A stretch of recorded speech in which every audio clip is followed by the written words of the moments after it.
Dove Audio presents Sun Tzu's The Art of War, adapted by Stefan Rudnicki, read by Ron Silver and B.D. Wong, with Stefan Rudnicki and Shauna Zerbrug.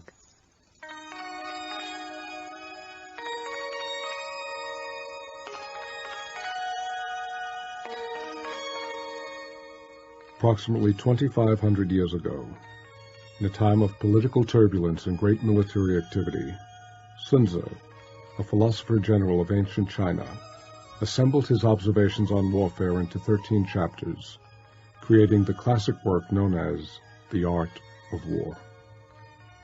This was a long time ago, and times have surely changed, yet this book of the 13 chapters has not only survived, it has exerted an extraordinary influence on the modern world, perhaps particularly in the last 10 years or so.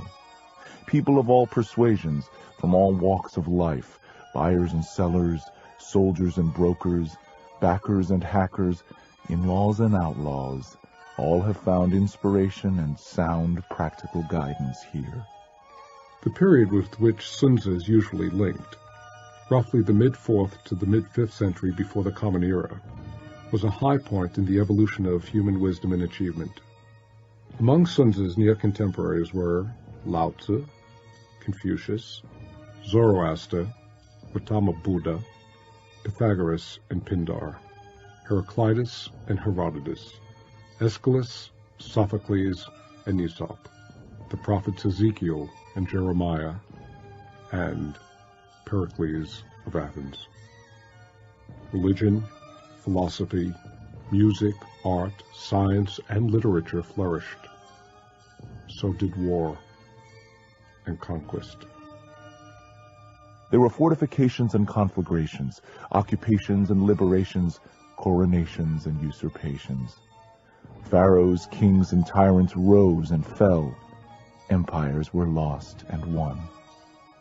For nearly 50 years, the Romans fought the Etruscans, and the Persians fought the Greeks. In China, feudal states were at almost constant war. Dynasties rose and fell with cruel regularity.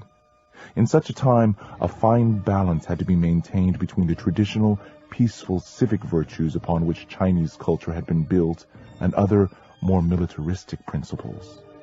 Even Confucius, circa 551 to 478 BCE, who was probably a contemporary of Sun Tzu and who was known for his advocacy of peace, was quoted as saying, "If I fight, I win."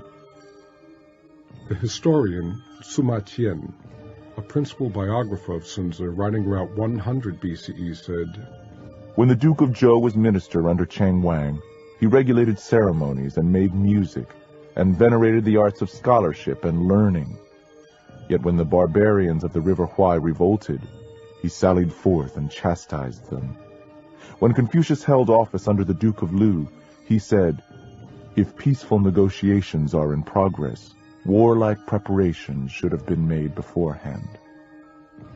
Sima Qian also stated that military weapons are the means used by the sage to punish violence and cruelty, to give peace to troubled times, to remove difficulties and dangers, and to aid those who are in peril. Every animal with blood in its veins and horns on its head will fight when it is attacked. How much more will man, who carries in his breast the faculties of love and hatred, joy and anger? When he is pleased, a feeling of affection springs up within him. When angry, his poison sting is brought into play. That is the natural law which governs his being. Sima Qian also said of Sun Tzu that he was a native of the Qi state. He told this story about the art of war being brought to the attention of Ho Lu, the reigning king of Wu from 514 to 496 BCE. Ho Lu said to Sun Tzu, "I have carefully perused your 13 chapters. May I submit your theory of managing soldiers to a little test?" Sun Tzu replied, "You may." Ho Lu asked, "May the test be applied to women?" The answer was again in the affirmative, so arrangements were made to bring 180 ladies out of the palace. Sun Tzu divided them into 2 companies, and placed one of the king's favorite concubines at the head of each. He then bade them all take spears in their hands and address them in this manner. "I presume you know the difference between front and back, right hand and left hand." The girls replied, "Yes." Sun Tzu went on. "When I say eyes front, you must look straight ahead. When I say left turn, you must face toward your left hand. When I say right turn, you must face toward your right hand. When I say about turn, you must face right around toward the back." Again the girls assented. The words of command having been thus explained, he set up pikes and battle axes in order to begin the drill. Then, to the sound of drums, he gave the order, "Right turn." But the girls only burst out laughing. Sun Tzu said, "If words of command are not clear and distinct, if orders are not thoroughly understood, then the general is to blame." So he started drilling them again, and this time gave the order, "Left turn," whereupon the girls once more burst into fits of laughter. Sun Tzu said, "If words of command are not clear and distinct, if orders are not thoroughly understood, the general is to blame. But if his orders are clear, and the soldiers nevertheless disobey, then it is the fault of their officers." So saying, he ordered the leaders of the two companies to be beheaded. Now the king of Wu was watching the scene from the top of a raised pavilion, and when he saw that his favorite concubines were about to be executed, he was greatly alarmed, and hurriedly sent down the following message. "We are now quite satisfied as to our general's ability to handle troops. If we are bereft of these two concubines, our meat and drink will lose their savor. It is our wish that they shall not be beheaded." Sun Tzu replied, "Having once received His Majesty's commission to be general of his forces, there are certain commands of His Majesty which, acting in that capacity, I am unable to accept." Accordingly, he had the two leaders beheaded, and straightway installed the pair next in order as leaders in their place.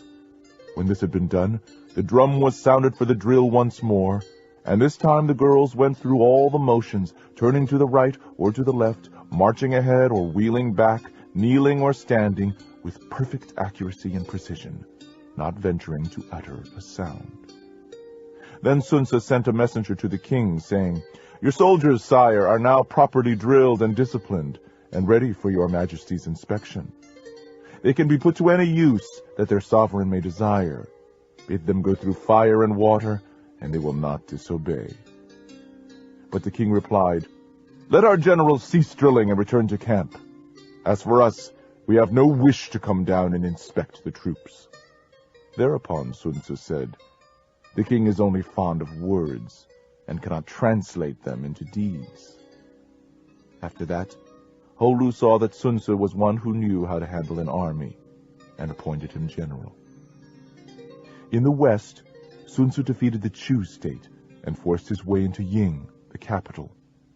To the north, he put fear into the states of Qi and Jin, and spread his fame abroad amongst the feudal princes. And Sun Tzu shared in the might of the king. Although the story is apocryphal, and Sun Tzu's dates around 540 to perhaps 464 BCE, as well as his authorship of The Art of War are in dispute, the events here described echo the tone of the book.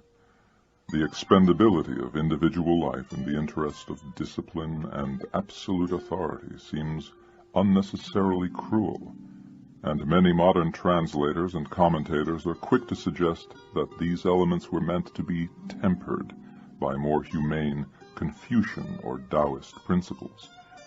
The fact remains, however, that the 13 chapters are about war.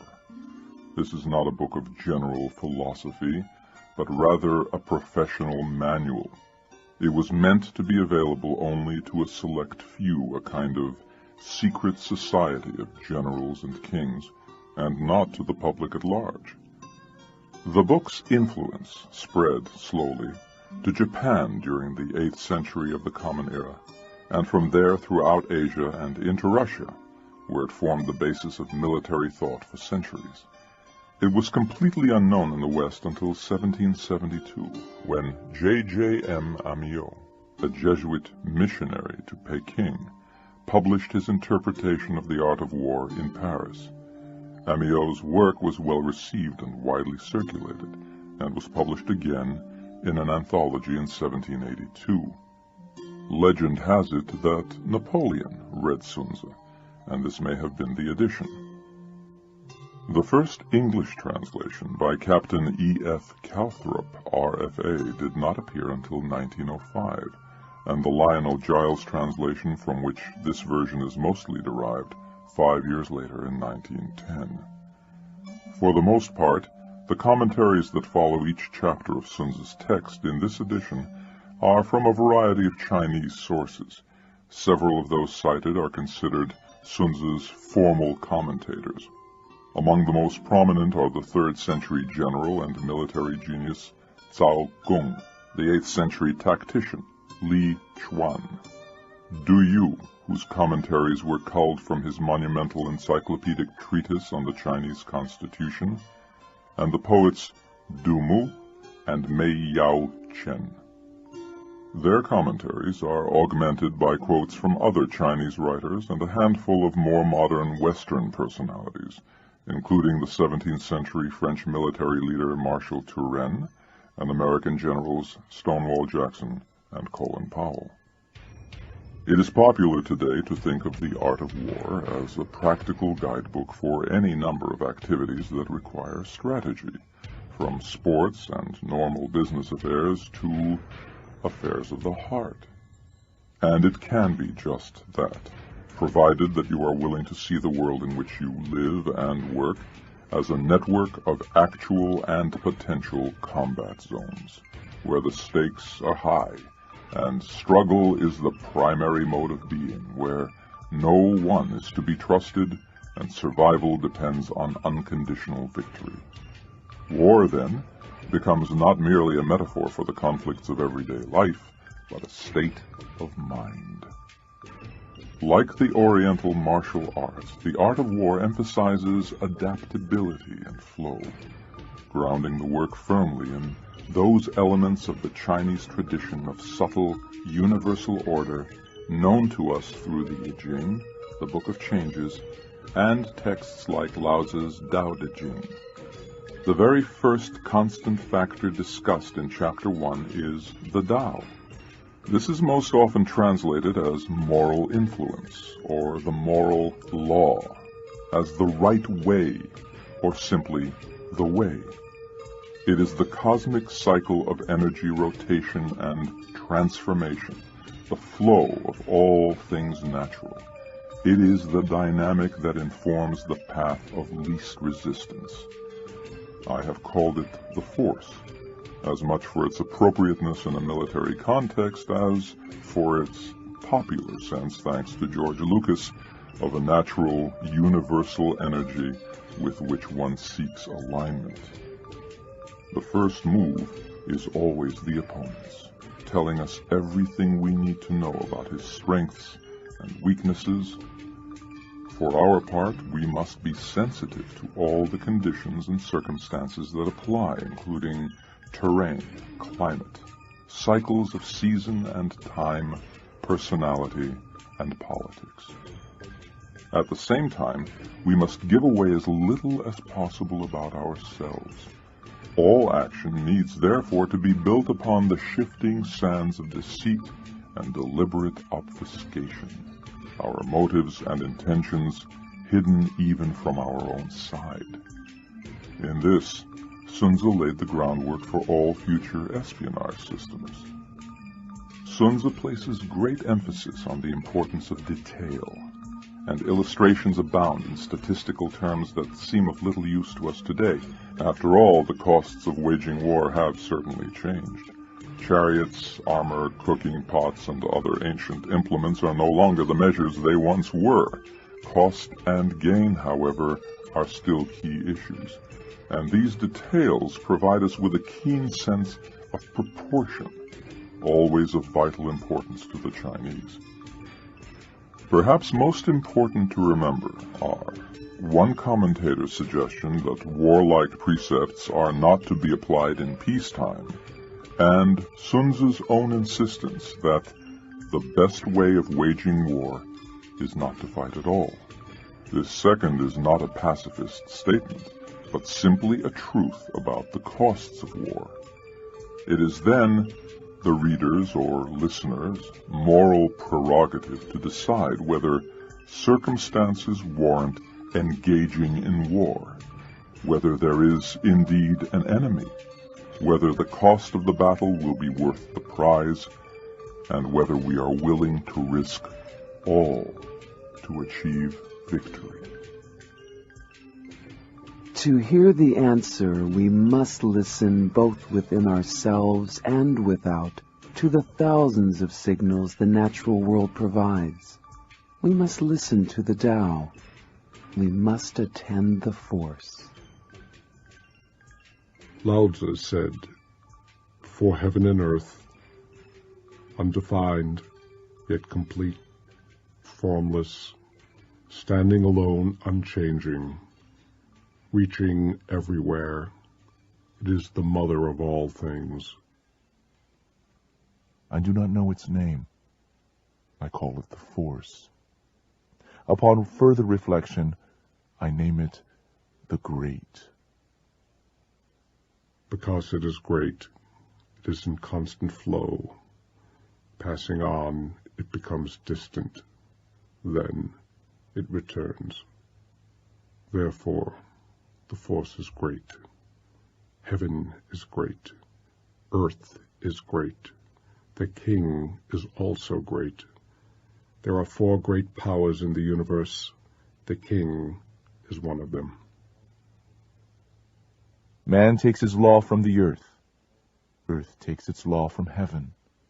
Heaven takes its law from the Force. The law of the Force is to be what it is.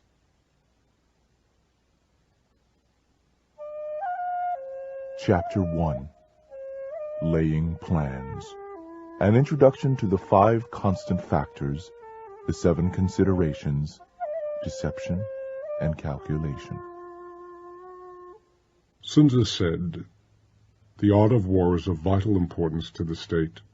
It is a matter of life and death, a road either to safety or to ruin. Hence, it is a subject for study that can on no account be neglected." The art of war is governed by 5 constant factors, all of which need to be considered. These are the Force, heaven, earth, the commander, and discipline. The Force causes the people to be in complete accord with their ruler, so that they will follow him regardless of their lives, undismayed by any danger. Heaven signifies night and day, cold and heat, seasons and cycles of the moon. Earth comprises distances, great and small, danger and security, open ground and narrow passes, the chances of life and death. The commander stands for the virtues of wisdom, sincerity, benevolence, courage, and strictness. Discipline is to be understood as the marshalling of the army in its proper subdivisions, the gradations of rank among the officers, the maintenance of roads by which supplies may reach the army, and the control of military expenditure. These 5 factors should be familiar to every general. He who knows them will be victorious. He who knows them not will fail. Therefore, when seeking to determine the military conditions, make your decisions on the basis of comparison, utilizing the 7 considerations in this wise. 1. Which of the 2 sovereigns is imbued with the Force? 2. Which of the 2 generals has the most ability? 3. With whom lie the advantages derived from heaven and earth? 4. On which side is discipline most rigorously enforced? 5. Which army is the stronger? 6. On which side are officers and men more highly trained? 7. In which army is there the greater constancy, both in reward and in punishment? By means of these 7 considerations, I can forecast victory or defeat. The general who hearkens to my counsel and acts upon it will conquer. Let such a one be retained in command. The general who hearkens not to my counsel, nor acts upon it, will suffer defeat. Let such a one be dismissed. While heeding the profit of my counsel, avail yourself also of any helpful circumstances over and beyond the ordinary rules. Plans should be modified to reflect favorable or unfavorable circumstances. All warfare is based on deception. Hence, when able to attack, we must seem unable. When using our forces, we must seem inactive. When we are near, we must make the enemy believe we are far away. When far away, we must make him believe we are near. Hold out baits to entice the enemy. Feign disorder and crush him. If he is secure at all points, be prepared for him. If he is superior in strength, evade him. If your opponent is quick to anger, seek to irritate him. Pretend to be weak, that he may grow arrogant. If he is taking his ease, give him no rest. If his forces are united, separate them. Attack him where he is unprepared. Appear where you are not expected. These military devices lead to victory, and they must not be divulged beforehand. The general who wins a battle makes many calculations in his temple before the battle is fought. The general who loses a battle makes only a few calculations beforehand.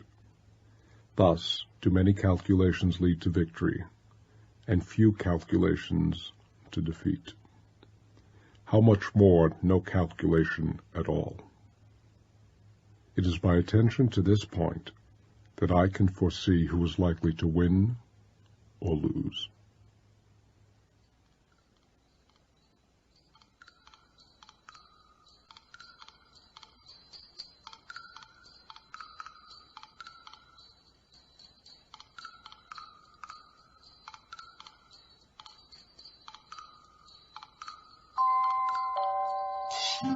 Cao Cao said this about discipline. When you lay down a law, see that it is not disobeyed. If it is disobeyed, the offender must be put to death. Du Mu told this story. There was a general, Cao Cao, who was such a strict disciplinarian that once, in accordance with his own severe regulations against injury to standing crops, he condemned himself to death for having allowed his horse to shy into a field of corn. However, in lieu of losing his head, he was persuaded to satisfy his sense of justice by cutting off his hair. Zheng Yu said of planning, while the main laws of strategy can be stated clearly enough for the benefit of all, you must be guided by the actions of the enemy in attempting to secure a favorable position in actual warfare. Sir W. Fraser tells this story. On the eve of the Battle of Waterloo, Lord Uxbridge, commanding the cavalry, went to the Duke of Wellington in order to learn what his plans and calculations were for the morrow, because, as he explained, he might suddenly find himself commander-in-chief and would be unable to frame new plans in a critical moment. The Duke listened quietly and then said, "Who will attack the first tomorrow, I or Bonaparte?" "Bonaparte," replied Lord Uxbridge. "Well," continued the Duke, "Bonaparte has not given me any idea of his projects, and as my plans will depend upon his, how can you expect me to tell you what mine are?"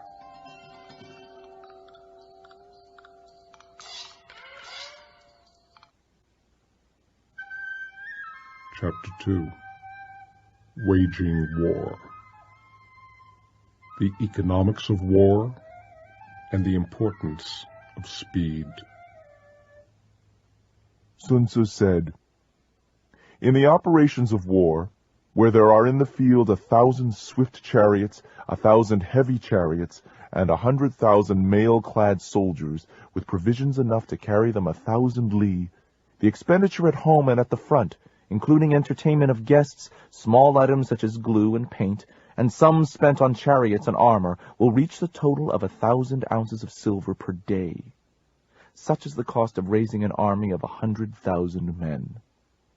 When you engage in actual fighting, if victory is long in coming, the men's weapons will grow dull, and their ardor will dampen. If you lay siege to a town, you will exhaust your strength. If the campaign is protracted, the resources of the state will not be equal to the strain. When your weapons are dulled, your ardor dampened, your strength exhausted, and your treasures spent, other chieftains will spring up to take advantage of your extremity. Then no man, however wise, will be able to avert the inevitable consequences.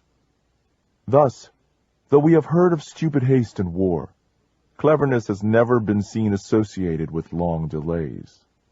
There is no instance of a country having benefited from prolonged warfare. Only one who knows the disastrous effects of a long war can realize the supreme importance of speed in bringing it to a close. The skillful leader does not raise a second levy. Neither are his supply wagons loaded more than twice. Once war is declared, he will not waste precious time in waiting for reinforcements, nor will he turn his army back for fresh supplies. He will cross the enemy's frontier with no delay. Bring war material with you from home, but forage on the enemy. In this way the army will have food enough for its needs. Poverty of the state exchequer causes an army to be maintained by contributions from a distance. Contributing to maintain an army at a distance causes the people to be impoverished. On the other hand, the proximity of an army causes prices to go up, and high prices cause the people's substance to be drained away. When their substance is drained away, they will be afflicted by heavy exactions. With this loss of substance and exhaustion of strength, the homes of the people will be stripped bare, and 3/10 of their incomes will be dissipated, while government expenses for broken chariots, worn-out horses, breastplates and helmets, bows and arrows, spears and shields, protective mantlets, draft oxen, and heavy wagons will amount to 4/10 of its total revenue. Hence, a wise general makes a point of foraging on the enemy. 1 cartload of the enemy's provisions is equivalent to 20 of one's own, and likewise a single pound of his provisions is equivalent to 20 from one's own store. Now, in order to kill the enemy, our men must be roused to anger. That there may be advantage from defeating the enemy, they must have their rewards. Therefore, in chariot fighting, when 10 or more chariots have been taken, those should be rewarded who took the first. Our own flags should be substituted for those of the enemy, and the chariots mingled and used in conjunction with ours. The captured soldiers should be kindly treated and kept. This is called using the conquered foe to augment one's own strength. In war, then, let your objective be victory, not lengthy campaigns.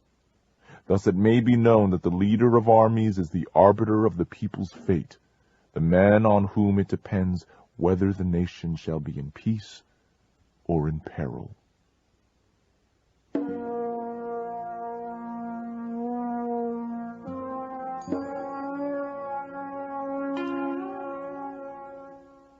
Of rewards, Du Mu said, "Rewards are necessary in order to make the soldiers see the advantage of beating the enemy. Thus, when you capture spoils from the enemy, they must be used as rewards, so that all your men may have a keen desire to fight, each on his own account." General Colin Powell has said, "Nobody in his right mind who has seen war, who has seen death and war, can like war or want war." Colin Powell also said, "There should be no use of force unless success is all but guaranteed. Force should be used decisively, and its application should preferably be short. As soon as the aims are achieved, American forces should be quickly extracted, lest the military fall into a quagmire." Lionel Giles noted, "As for units of measurement, there are 2.78 li to the mile. And as for numbers of troops, in early Chinese warfare, as with the Homeric Greeks, the war chariot formed the nucleus around which were grouped certain numbers of foot soldiers, in this case 75 to each swift chariot and 25 to each heavy chariot."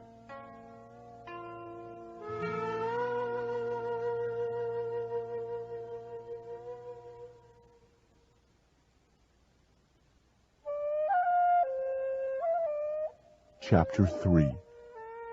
Attack by Stratagem. Basic strategies, not fighting at all, the 5 essentials for victory. Sun Tzu said, "In the practical art of war, the best thing of all is to take the enemy's country whole and intact. To shatter and destroy it is not so good. So, too, it is better to capture an army than to destroy it. It is better to capture a whole regiment, an entire detachment, or a full company, than to destroy them. Hence, to fight and conquer in all your battles is not supreme excellence. Supreme excellence consists in breaking the enemy's resistance without fighting. Thus, the highest form of leadership is to thwart the enemy's plans. The next best is to prevent the junction of the enemy's forces. The next in order is to attack the enemy's army in the field. And the worst policy of all is to besiege walled cities. The rule is not to besiege walled cities if it can possibly be avoided, for the preparation of defensive screens, movable shelters, and various implements of war will take up 3 whole months, and the piling up of mounds over against the walls will take 3 months more. The general, unable to control his irritation, will launch his men to the assault like swarming ants, with the result that 1/3 of his men are slain, while the town still remains untaken. Such are the disastrous effects of a siege. Therefore, the skillful leader subdues the enemy's troops without any fighting. He captures their cities without laying siege to them. He overthrows their kingdom without lengthy operations in the field. With his forces intact, he disputes the mastery of the empire, and without losing a man, his triumph is complete. And the weapon, not being blunted by use, remains sharp and perfect. This is the method of attacking by stratagem. It is the rule in war. If our forces are 10 to the enemy's 1, surround him. If our forces are 5 to his 1, attack him. If equally matched, we can offer battle. If slightly inferior in numbers, we can avoid the enemy. If quite unequal to the enemy in every way, we can flee from him. Though an obstinate fight may be made by a small force, in the end it must be captured by the larger force. The general is the bulwark of the state. If the bulwark is strong at all points, the state will be strong. If the bulwark is defective, the state will be weak. There are 3 ways in which a sovereign can bring misfortune upon his general and his army. 1. By commanding the army to advance or to retreat, being ignorant of the fact that it cannot obey. This is called hobbling the army. 2. By attempting to govern an army in the same way as he administers a kingdom, being ignorant of the conditions that obtain in an army. This causes restlessness in the soldiers' minds. 3. By employing the officers of his army without discrimination, through ignorance of the military principle of adaptation to circumstances. This shakes the confidence of the soldiers, and when the army is restless and distrustful, trouble is sure to come from the other feudal princes. This is simply bringing anarchy into the army and flinging victory away. Thus, we may know that there are 5 essentials for victory. 1. He will win who knows when to fight and when not to fight. 2. He will win who knows how to handle both superior and inferior forces. 3. He will win whose army is animated by the same spirit throughout all its ranks. 4. He will win who, prepared himself, waits to take the enemy unprepared. 5. He will win who has military capacity and is not interfered with by the sovereign. Victory lies in the knowledge of these 5 points. Hence the saying, if you know the enemy and know yourself, you need not fear the result of 100 battles. If you know yourself but not the enemy, for every victory gained you will suffer a defeat.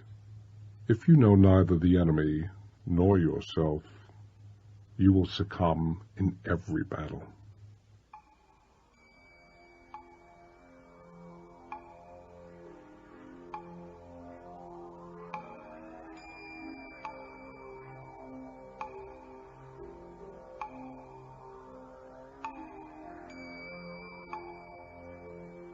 Of advantage in numbers, Zheng Yu said, "If our forces are twice as numerous, divide our army into 2, one to meet the enemy in front, and one to fall upon his rear. If he replies to the frontal attack, he may be crushed from behind. If to the rearward attack, he may be crushed in front." He further reminds us that a small difference in numbers is often more than counterbalanced by superior energy and discipline. By applying the art of war, it is possible with a lesser force to defeat a greater, and vice versa. The secret lies in an eye for locality, and in not letting the right moment slip. On the difference between governing the state and the army, he said, "Humanity and justice are the principles on which to govern the state, but not an army. Opportunism and flexibility, on the other hand, are military rather than civic virtues." Referring to the principle of adaptability in employing officers, Dumu quoted, "The skillful employer of men will employ the wise man, the brave man, the covetous man, and the stupid man. For the wise man delights in establishing his merit, the brave man likes to show his courage in action, the covetous man is quick at seizing advantages, and the stupid man has no fear of death."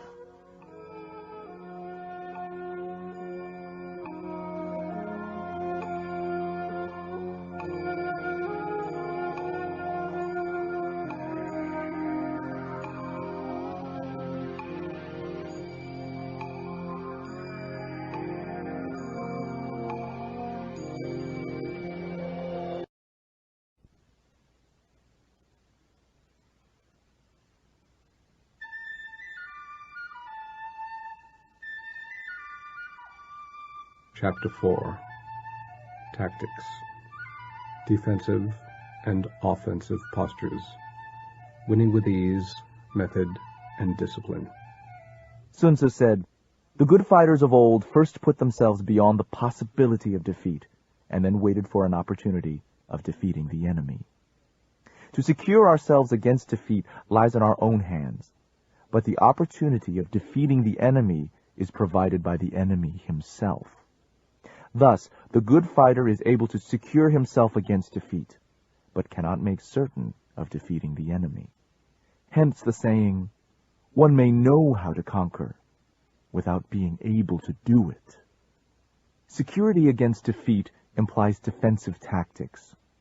Ability to defeat the enemy means taking the offensive. Standing on the defensive indicates insufficient strength. Attacking indicates a superabundance of strength. The general who is skilled in defense hides in the most secret recesses of the earth. He who is skilled in attack flashes forth from the topmost heights of heaven like a thunderbolt, against which there is not time to prepare. Thus, on the one hand, we have ability to protect ourselves. On the other, a victory that is complete. To see victory only when it is within sight of the common herd is not the height of excellence. Nor is it the height of excellence if you fight and conquer and the whole empire says, "Well done." To lift a hair is no sign of great strength. To see the sun and the moon is no sign of sharp sight. To hear the noise of thunder is no sign of a quick ear. What the ancients called a clever fighter is one who not only wins, but excels in winning with ease. His victories bring him neither reputation for wisdom nor credit for courage. He wins his battle by making no mistakes. Making no mistakes is what establishes the certainty of victory, for it means conquering an enemy that is already defeated. Hence, the skillful fighter puts himself into a position that makes defeat impossible, and does not miss the moment for defeating the enemy. Thus it is that in war, the victorious strategist only seeks battle after the victory has been won, whereas he who is destined to defeat fights and afterward looks for victory. The consummate leader cultivates the force and strictly adheres to method and discipline. Thus, it is in his power to control success. In respect of military method, we have 1. Measurement, 2. Estimation of quantity, 3. Calculation, 4. Balancing of chances, 5. Victory. Measurement owes its existence to earth, estimation of quantity to measurement, calculation to estimation of quantity, balancing of chances to calculation, and victory to balancing of chances. A victorious army opposed to a routed one is as a pound's weight placed in the scale against a single grain. The onrush of a conquering force is like the bursting of pent-up waters into a chasm 1,000 fathoms deep. This is all there is to be said about tactics. Du Mu said, "True excellence is to plan secretly, to move surreptitiously, to foil the enemy's intentions and thwart his schemes, so that at last the day may be won without shedding a drop of blood. Inasmuch as such victories are gained over circumstances that have not yet come to light, the world at large knows nothing of them, and the clever fighter wins no reputation for wisdom. Inasmuch as the hostile state submits before there has been any bloodshed, he receives no credit for courage." Zheng Yu added, "One who seeks to conquer by sheer strength, clever though he may be at winning pitched battles, is also liable on occasion to be vanquished, whereas he who can look into the future and discern conditions that are not yet manifest will never make a blunder, and therefore invariably win." And Cao Gong remarked, "The thing is to see the plant before it has germinated, to foresee the event before the action has begun." Li Chuan told this story. Han Xin, when about to attack a vastly superior army, said to his officers, "Gentlemen, we are going to annihilate the enemy, and shall meet again at dinner." The officers hardly took his words seriously, and gave a very dubious assent.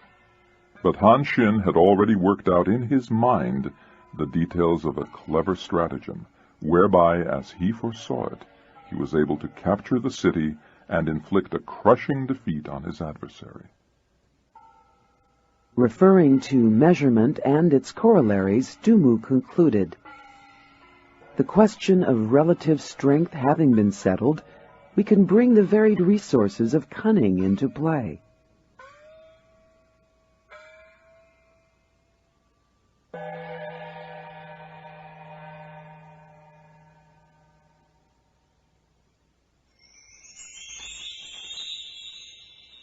Chapter 5. Energy and Power. Direct and indirect maneuvers, the power of decision, combined energy. Sun Tzu said, "The control of a large force is the same in principle as the control of a few men. It is merely a question of dividing up their numbers. Fighting with a large army under your command is in no way different from fighting with a small one. It is merely a question of instituting signs and signals. To ensure that your whole host may withstand the brunt of the enemy's attack and remain unshaken, use both direct and indirect maneuvers. That the impact of your army may be like a grindstone dashed against an egg, this is effected by the science of weak points and strong, the hollow and the solid. In all fighting, the direct method may be used for joining battle, but indirect methods will be needed in order to secure victory. Indirect tactics, efficiently applied, are as inexhaustible as heaven and earth, unending as the flow of rivers and streams. Like the sun and the moon, they end but to begin anew. Like the 4 seasons, they pass away but to return once more. There are not more than 5 musical notes, yet the combinations of these 5 give rise to more melodies than can ever be heard. There are not more than 5 primary colors, yet in combination they produce more hues than can ever be seen. There are not more than 5 cardinal tastes: sour, acrid, salt, sweet, bitter, yet combinations of them yield more flavors than can ever be tasted. In battle, there are not more than 2 methods of attack, the direct and the indirect. Yet these 2 in combination give rise to an endless series of maneuvers. The direct and the indirect lead on to each other in turn. It is like moving in a circle.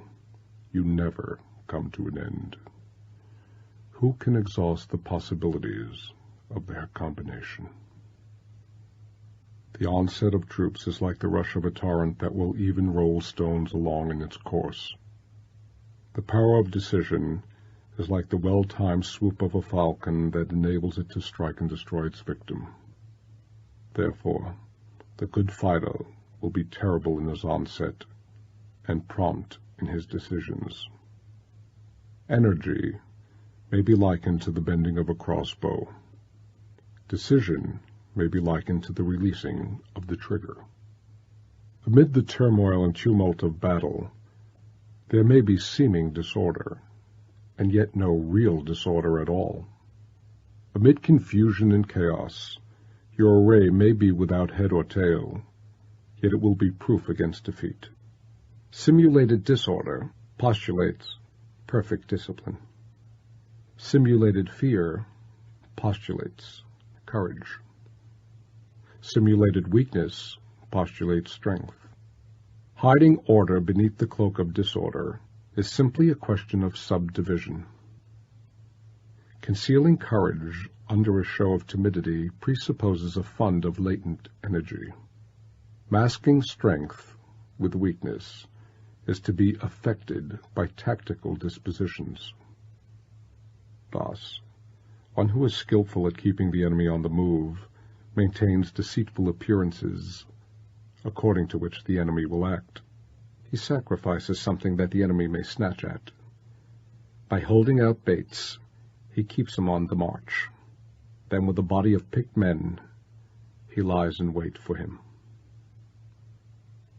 The clever combatant looks to the effect of combined energy and does not require too much from individuals.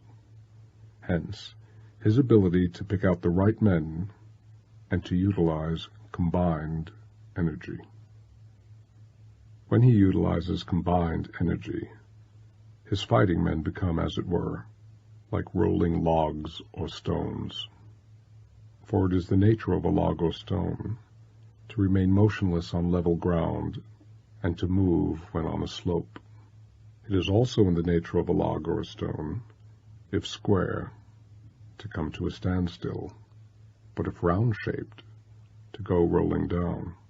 Thus, the energy developed by good fighting men is as the momentum of a round stone rolled down a mountain thousands of feet in height. So much on the subject of energy.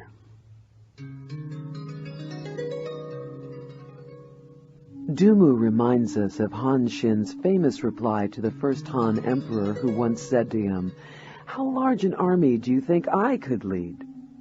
"Not more than 100,000 men, Your Majesty." "And you?" asked the Emperor. "Oh," he answered, "the more the better."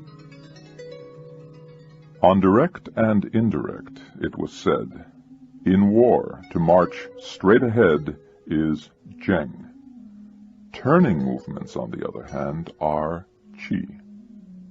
Emperor Tai Zung said, "A Qi indirect maneuver may be Zheng direct if we make the enemy look upon it as Zheng. Then our real attack will be Qi, and vice versa. The whole secret lies in confusing the enemy so that he cannot fathom our real intent." Lionel Giles observes, "There is emphasis on proper timing here, and restraint, like that which keeps the falcon from swooping on its quarry until the right moment. There is also the matter of judging when the right moment has arrived." Wang Xi referred to the falcon's mode of attack, short and sharp, and said, "This is how the psychological moment should be seized in war." Dumu said, "If you wish to feign confusion in order to lure the enemy on, you must first have perfect discipline. If you wish to display timidity in order to entrap the enemy, you must first have extreme courage.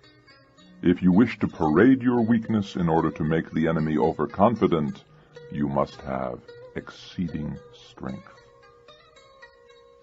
Jiang Yu related this anecdote of Emperor Cao Tzu. Wishing to crush the Xiongnu, he sent out spies to report on their condition.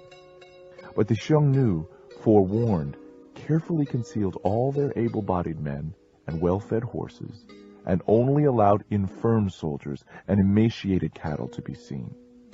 The result was that the spies, one and all, recommended the emperor to deliver his attack.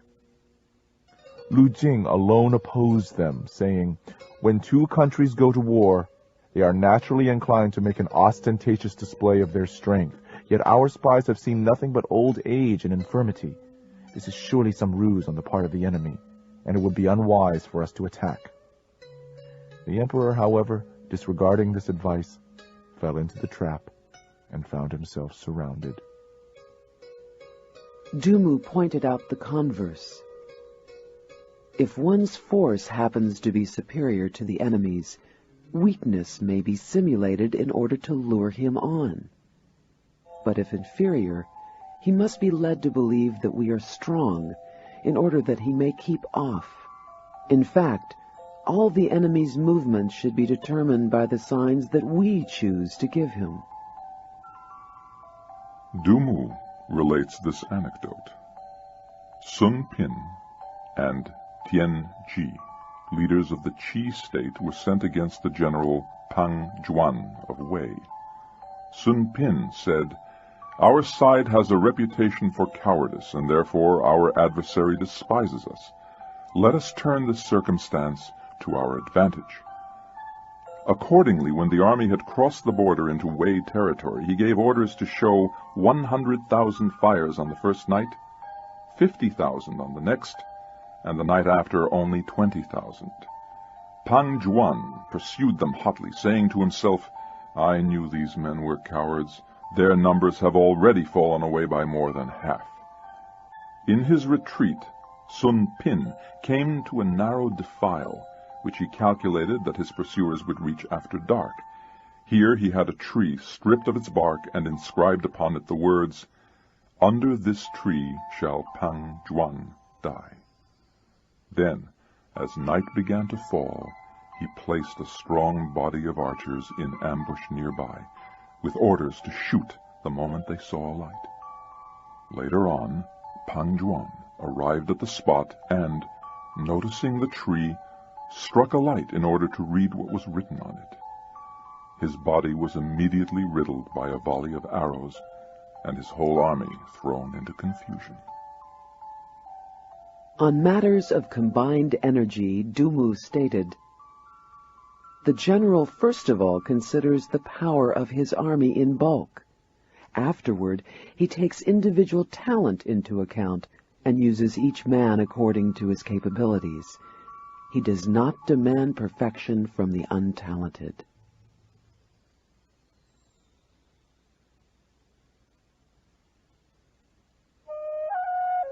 Chapter 6. Weak points and strong. Speed and distance. Secrecy and concealment. The infinite variety of circumstances. Sun Tzu said, "Whoever is first in the field and awaits the coming of the enemy will be fresh for the fight. Whoever is second in the field and has to hasten to battle will arrive exhausted. Therefore the clever combatant imposes his will on the enemy, but does not allow the enemy's will to be imposed on him.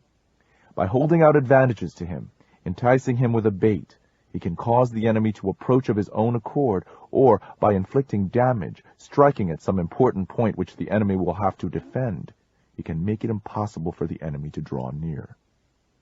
If the enemy is taking his ease, he can harass him. If the enemy is well supplied with food, he can starve him out. If the enemy is quietly encamped, he can force him to move. Appear at points that the enemy must hasten to defend. March swiftly to places where you are not expected. An army may march great distances without distress if it marches through country where the enemy is not. You can be sure of succeeding in your attacks if you only attack places that are undefended. You can ensure the safety of your defense if you only hold positions that cannot be attacked. That general is skillful in attack whose opponent does not know what to defend, and he is skillful in defense whose opponent does not know what to attack. O divine art of subtlety and secrecy! Through you we learn to be invisible and unheard, and hence we can hold the enemy's fate in our hands. You may advance and be absolutely irresistible if you make for the enemy's weak points. You may retire and be safe from pursuit if your movements are more rapid than those of the enemy. If we wish to fight, the enemy can be forced to an engagement even if he is sheltered behind a high rampart in a deep ditch. All we need to do is attack some other place that he will be obliged to relieve. If we do not wish to fight, even though the battle lines are drawn, we can prevent the enemy from engaging us. All we need to do is to throw something odd and unaccountable in his way to distract him.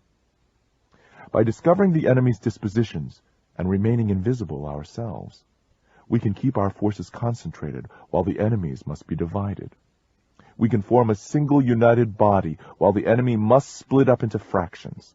Hence, there will be a whole pitted against separate parts of a whole, which means that we shall be many to the enemy's few. And if we are able thus to attack an inferior force with a superior one, our opponents will be in dire straits.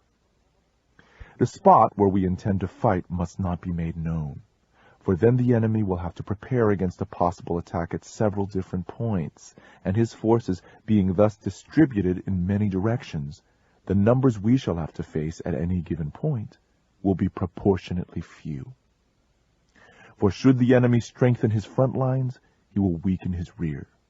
Should he strengthen his rear, he will weaken the front. Should he strengthen his left, he will weaken his right. Should he strengthen his right, he will weaken his left. If he sends reinforcements everywhere, he will everywhere be weak. Numerical weakness comes from having to prepare against possible attacks. Numerical strength comes from compelling our adversary to make these preparations against us. Knowing the place and the time of the coming battle, we may concentrate from the greatest distances in order to fight. But if neither time nor place be known, then the left wing will be impotent to succor the right, the right equally impotent to succor the left, the front lines unable to relieve the rear, or the rear to support the front. How much more so if the farthest portions of the army are 100 li apart, and even the nearest are separated by several li? Though the soldiers of the enemy exceed our own in number, this shall not win them victory. I say then that victory can be achieved. Though the enemy be stronger in numbers, we may prevent him from fighting. Scheme so as to discover his plans and the likelihood of their success. Rouse him and learn the principle of his activity or inactivity. Force him to reveal himself so as to find out his vulnerable spots. Carefully compare the opposing army with your own, so that you may know where strength is superabundant and where it is deficient. In making tactical dispositions, the highest pitch you can attain is to conceal them. Conceal your dispositions, and you will be safe from the prying of the subtlest spies and from the machinations of the wisest brains. How victory may be produced for them out of the enemy's own tactics, that is what the multitude cannot comprehend. All men can see the individual tactics whereby I conquer, but none can see the strategy out of which total victory is evolved. Do not repeat the tactics which have gained you one victory, but let your methods be regulated by the infinite variety of circumstances. Military tactics are like water, for water in its natural course runs away from high places and hastens downward. So in war, the way of the force is to avoid what is strong and to strike at what is weak. Water shapes its course according to the nature of the ground over which it flows. The soldier works out his victory in relation to the foe whom he is facing. Therefore, just as water retains no constant shape, so in warfare there are no constant conditions. He who can modify his tactics in relation to his opponent, and thereby succeed in winning, may be called a heaven-born captain. The 5 elements, water, fire, wood, metal, earth, are not always equally predominant. The 4 seasons make way for each other in turn. There are short days and long. The moon has its periods of waning and waxing. Zhang Yu said, "He who is skilled in attack flashes forth from the topmost heights of heaven, making it impossible for the enemy to guard against him. This being so, the places that he shall attack are precisely those that the enemy cannot defend. He who is skilled in defense hides in the most secret recesses of the earth, making it impossible for the enemy to estimate his whereabouts. This being so, the places that he shall hold are precisely those that the enemy cannot attack. If the enemy's dispositions are visible, we can make for him in one body, whereas our own dispositions being kept secret, the enemy will be obliged to divide his forces in order to guard against attack from every quarter." Dumu said, "If the enemy is the invading party, we can cut his line of communications and occupy the roads by which he will have to return. If we are the invaders, we may direct our attack against the sovereign himself." He also told this anecdote about distracting the enemy. Zhuge Liang, when occupying Yangping City and about to be attacked by Sima I, suddenly dropped his flags, stopped the beating of the drums, and flung open the city gates, showing only a few men engaged in sweeping and sprinkling the ground. This unexpected proceeding had the intended effect, for Sima I, suspecting an ambush, actually drew off his army and retreated.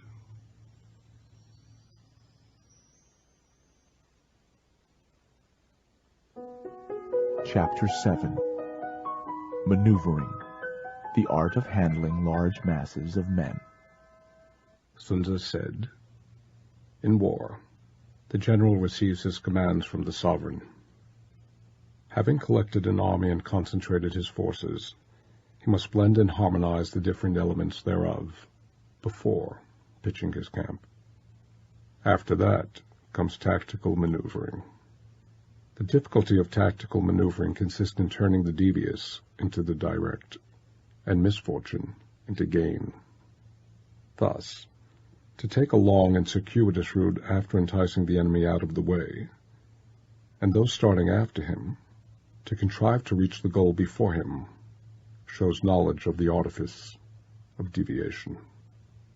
Maneuvering with an army is advantageous. Maneuvering with an undisciplined multitude is most dangerous. If you set a fully equipped army to march in order to snatch an advantage, the chances are that you will be too late. On the other hand, to detach a flying column for the purpose involves the sacrifice of its baggage and stores. Thus, if you order your men to pack up their equipment and make forced marches without halting day or night, covering double the usual distance at a stretch, and doing 100 li in order to wrest an advantage, the leaders of your 3 divisions will fall into the hands of the enemy. The stronger men will be in front, the jaded ones will fall behind, and on this plan only 1/10 of your army will reach its destination. If you march 50 li in order to outmaneuver the enemy, you will lose the leader of your 1st division, and only half your force will reach the goal. If you march 30 li with the same objective, 2/3 of your army will arrive. We may take it then that an army without its baggage train is lost. Without provisions, it is lost. Without bases of supply, it is lost. We cannot enter into alliances until we are acquainted with the designs of our neighbors. We are not fit to lead an army on the march unless we are familiar with the face of the country, its mountains and forests, its pitfalls and precipices, its marshes and swamps. We shall be unable to turn natural advantages to account unless we make use of local guides. In war, practice dissimulation, and you will succeed. Move only if there is a real advantage to be gained. Whether to concentrate or to divide your troops must be decided by circumstances. Let your speed be that of the wind, your compactness that of the forest. In raiding and plundering, be like fire. In immovability, be like a mountain. Let your plans be dark and impenetrable as night, and when you move, fall like a thunderbolt. When you plunder a countryside, let the spoil be divided among your men. When you capture new territory, cut it up into allotments for the benefit of the soldiery. Ponder and deliberate before you make a move. He will conquer who has learned the artifice of deviation. Such is the art of maneuvering. The ancient book of army management says, "On the field of battle, the spoken word does not carry far enough, hence the institution of gongs and drums, nor can ordinary objects be seen clearly enough, hence the institution of banners and flags. Gongs and drums, banners and flags, these are means whereby the ears and eyes of the host may be focused on one particular point. The host, thus forming a single, united body, it is impossible either for the brave to advance alone, or for the cowardly to retreat alone." This is the art of handling large masses of men. In night fighting, then, make much use of signal fires and drums, and in fighting by day, of flags and banners, as a means of influencing the ears and eyes of your army. A whole army may be robbed of its spirit. A commander-in-chief may be robbed of his presence of mind. Now, a soldier's spirit is keenest in the morning. By noonday it has begun to flag, and in the evening his mind is bent only on returning to camp. A clever general, therefore, avoids an enemy when its spirit is keen, but attacks when it is sluggish and inclined to return. This is the art of studying moods. Disciplined and calm, to await the appearance of disorder and hubbub among the enemy. This is the art of retaining self-possession. To be near the goal while the enemy is still far from it. To wait at ease while the enemy is toiling and struggling. To be well fed while the enemy is famished. This is the art of conserving one's strength. To refrain from intercepting an enemy whose banners are in perfect order. To refrain from attacking an army drawn up in calm and confident array. This is the art of studying circumstances. It is a military axiom not to advance uphill against the enemy, nor to oppose him when he comes downhill. Do not pursue an enemy who simulates flight. Do not attack soldiers whose temper is keen. Do not swallow a bait offered by the enemy. Do not interfere with an army that is returning home. When you surround an army, leave an outlet free. Do not press a desperate foe too hard. Such is the art of warfare.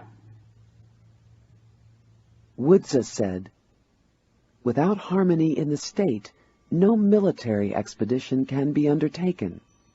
Without harmony in the army, no battle array can be formed."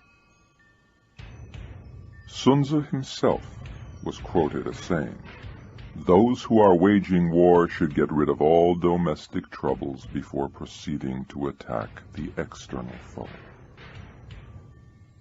Dumu cited the famous march of Zhao Shi to relieve the town of Oyu, which was closely besieged by a Qin army. The king of Zhao first consulted Lian Po on the advisability of attempting a relief, but the latter thought the distance too great and the intervening country too rugged and difficult. His Majesty then turned to Zhao Shi, who fully admitted the hazardous nature of the march, but finally said, "We shall be like two rats fighting in a hole, and the pluckier one will win." So he left the capital with his army, but had only gone a distance of 30 li when he stopped and began throwing up entrenchments. For 28 days he continued strengthening his fortifications and took care that spies should carry the intelligence to the enemy. The Qin general was overjoyed to learn of Zhao's tardiness, but the spies had no sooner departed than Zhao began a forced march lasting for 2 days and 1 night, and arrived on the scene of action with such astonishing rapidity that he was able to occupy a commanding position before the enemy had got wind of his movements. Cao Gong pointed out, "Don't march 100 li to gain a tactical advantage. Maneuvers of this sort should be confined to short distances." Stonewall Jackson said, "The hardships of forced marches are often more painful than the dangers of battle." Lionel Giles noted the following regarding General Jackson: "It was only when he intended a surprise or when a rapid retreat was imperative that he sacrificed everything to speed." Chen Hao quoted the saying, "Birds and beasts, when brought to bay, will use their claws and teeth." Zhang Yu said, "If your adversary has burnt his boats and destroyed his cooking pots, and is ready to stake all on the issue of a battle, he must not be pushed to extremities." Ho Shi told a story about this. Fu Yanqing, a general, was surrounded by a vastly superior barbarian army. The country was bare and desert-like, and his little force was soon in dire straits for want of water. The wells they bored ran dry, and the men were reduced to squeezing lumps of mud and sucking out the moisture. Their ranks thinned rapidly, until at last Fu Yanqing exclaimed, "We are desperate men. Far better to die for our country than to go with fettered hands into captivity." A strong gale happened to be blowing from the northeast, and darkening the air with dense clouds of sandy dust. An officer named Li Shouzheng saw an opportunity, and said, "They are many and we are few. But in the midst of this sandstorm our numbers will not be discernible. Victory will go to the strenuous fighter, and the wind will be our best ally." Accordingly, Fu Yanqing made a sudden and wholly unexpected onslaught with his cavalry, routed the barbarians, and succeeded in breaking through to safety.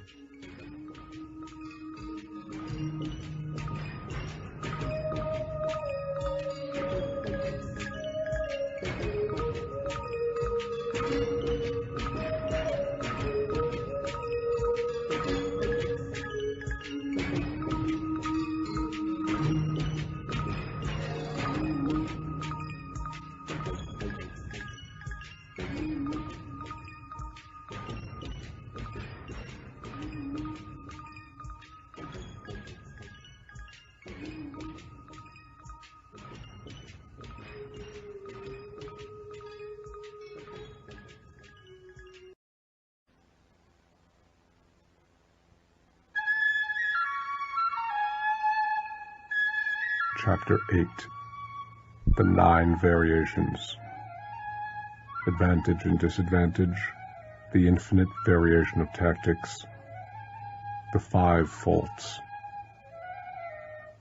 Sun Tzu said, "In war, the general receives his commands from the sovereign, collects his army, and concentrates his forces. When in difficult country, do not encamp. In country where high roads intersect, join hands with your allies. Do not linger in dangerously isolated positions. In hemmed-in situations, you must resort to stratagem. In a desperate position, you must fight. There are roads which must not be followed, armies which must not be attacked, towns which must not be besieged, positions which must not be contested, commands of the sovereign which must not be obeyed." The general who thoroughly understands the advantages that accompany variation of tactics knows how to handle his troops. The general who does not understand these may be well acquainted with the configuration of the country, yet he will not be able to turn his knowledge to practical account. In the wise leader's plans, considerations of advantage and of disadvantage will be blended together. If our expectation of advantage be tempered in this way, we may succeed in accomplishing the essential part of our schemes. If, on the other hand, in the midst of difficulties, we are always ready to seize an advantage, we may extricate ourselves from misfortune. Reduce the hostile chiefs by inflicting damage on them, make trouble for them, and keep them constantly engaged. Hold out specious allurements, and make them rush to any given point. The art of war teaches us to rely not on the likelihood of the enemy's not coming, but on our own readiness to receive him, not on the chance of his not attacking, but rather on the fact that we have made our position unassailable. There are 5 dangerous faults which may affect a general. 1. Recklessness, which leads to destruction. 2. Cowardice, which leads to capture. 3. A hasty temper, which can be provoked by insults. 4. A delicacy of honor, which is sensitive to shame. 5. Over-solicitude for his men, which exposes him to worry and trouble. These are the 5 besetting sins of a general, ruinous to the conduct of war. When an army is overthrown and its leader slain, the cause will surely be found among these 5 dangerous faults. Let them be a subject of meditation.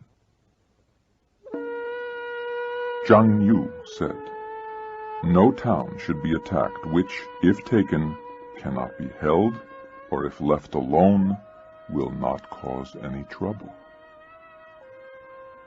Cao Gung told the story from his own experience. When invading the territory of Xuzhou, I ignored the city of Huapi, which lay directly in my path, and pressed on into the heart of the country. This excellent strategy was rewarded by the subsequent capture of no fewer than 14 important district cities. Shun Ying also, when urged to attack the city of Piyang, replied, "The city is small and well fortified. Even if I succeed in taking it, it will be no great feat of arms, whereas if I fail, I shall make myself a laughingstock." Marshal Turenne said, "It is a great mistake to waste men in taking a town, when the same expenditure of soldiers will gain a province." Jia Lin told of extenuating circumstances with reference to the 5 obvious and generally advantageous lines of action. If a certain road is short, it must be followed. If an army is isolated, it must be attacked. If a town is weak, it must be besieged. If a position can be stormed, it must be attempted. If consistent with military operations, the sovereign's commands must be obeyed. But there are circumstances which sometimes forbid a general to use these advantages. For instance, a certain road may be the shortest way for him, but if he knows that it abounds in natural obstacles, or that the enemy has laid an ambush on it, he will not follow that road. A hostile force may be open to attack, but if he knows that it is hard-pressed and likely to fight with desperation, he will refrain from striking, and so on. He goes on to describe several ways of reducing the hostile chiefs. Entice away the enemy's best and wisest men, so that he may be left without counselors. Introduce traitors into his country, that the government policy may be rendered futile. Foment intrigue and deceit, and thus sow dissension between the ruler and his ministers. By means of every artful contrivance cause deterioration amongst his men and waste of his treasure. Corrupt his morals by insidious gifts, leading him into excess. Disturb and unsettle his mind by presenting him with lovely women." Of the fault of over-solicitude, Lionel Giles said, "Here Sun Tzu wished to emphasize the danger of sacrificing any important military advantage to the immediate comfort of his men. This is a short-sighted policy, because in the long run the troops will suffer more from the defeat, or at best, the prolongation of the war, which will be the consequence."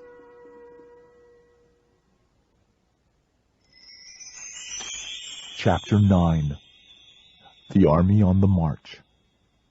Mountains, rivers, marshes, plains. Understanding the enemy. Training soldiers. Sun Tzu said, "We come now to the question of encamping the army and observing signs of the enemy. Pass quickly over mountains and keep in the neighborhood of valleys. Camp in high places facing the sun, not on high hills, but on knolls or hillocks elevated above the surrounding country. Do not climb heights in order to fight. So much for mountain warfare. After crossing a river, you should get far away from it. When an invading force crosses a river in its onward march, do not advance to meet it in midstream. It will be best to let half the army get across, and then deliver your attack. You should not go to meet the invader near a river he has to cross. Moor your craft higher up than the enemy and facing the sun. Do not move upstream to meet the enemy.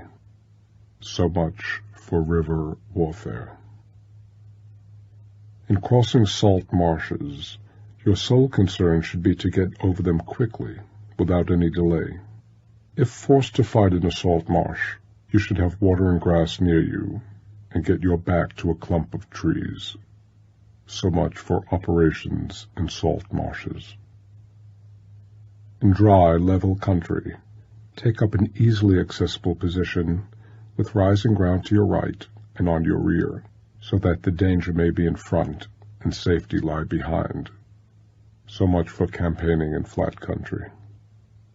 These, mountains, rivers, marshes, and plains, are the four useful branches of military knowledge which enable the Yellow Emperor to vanquish four sovereigns.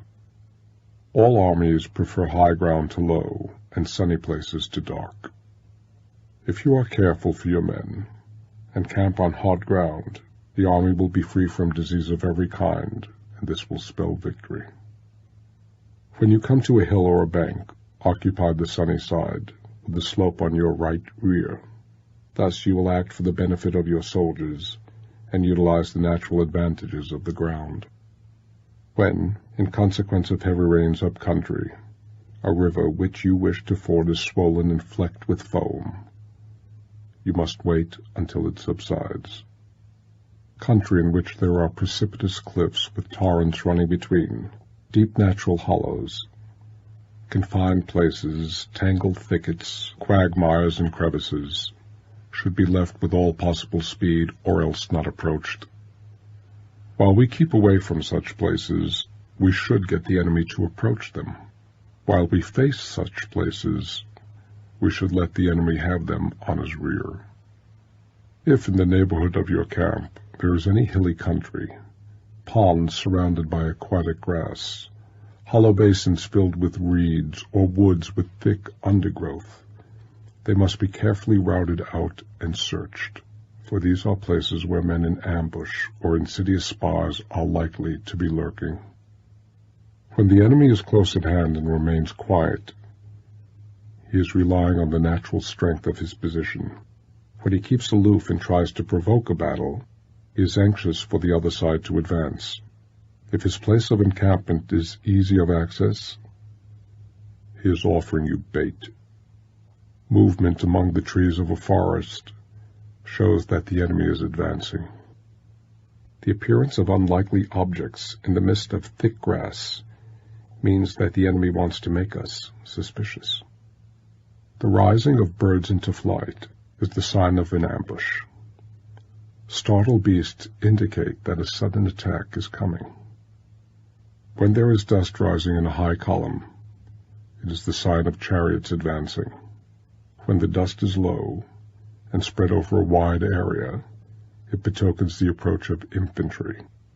When it branches out in different directions, it shows that parties have been sent to collect firewood. A few clouds of dust moving to and fro signify that an army is encamping. Humble words and increased preparations are signs that the enemy is about to advance. Violent language and driving forward as if to attack are signs that he will retreat. When the light chariots come out first and take up a position on the wings, it is a sign that the enemy is forming for battle. Peace proposals unaccompanied by a sworn covenant indicate a plot. Where there is much running about and the soldiers fall into rank, it means that the critical moment has come. When some are seen advancing and some retreating, it is a lure. When the soldiers stand leaning on their spears, they are faint from want of food. If those who are sent to draw water begin by drinking themselves, the army is suffering from thirst. If the enemy sees an advantage to be gained and makes no effort to secure it, the soldiers are exhausted. If birds gather on any spot it is unoccupied, a useful way to tell that the enemy has abandoned his camp.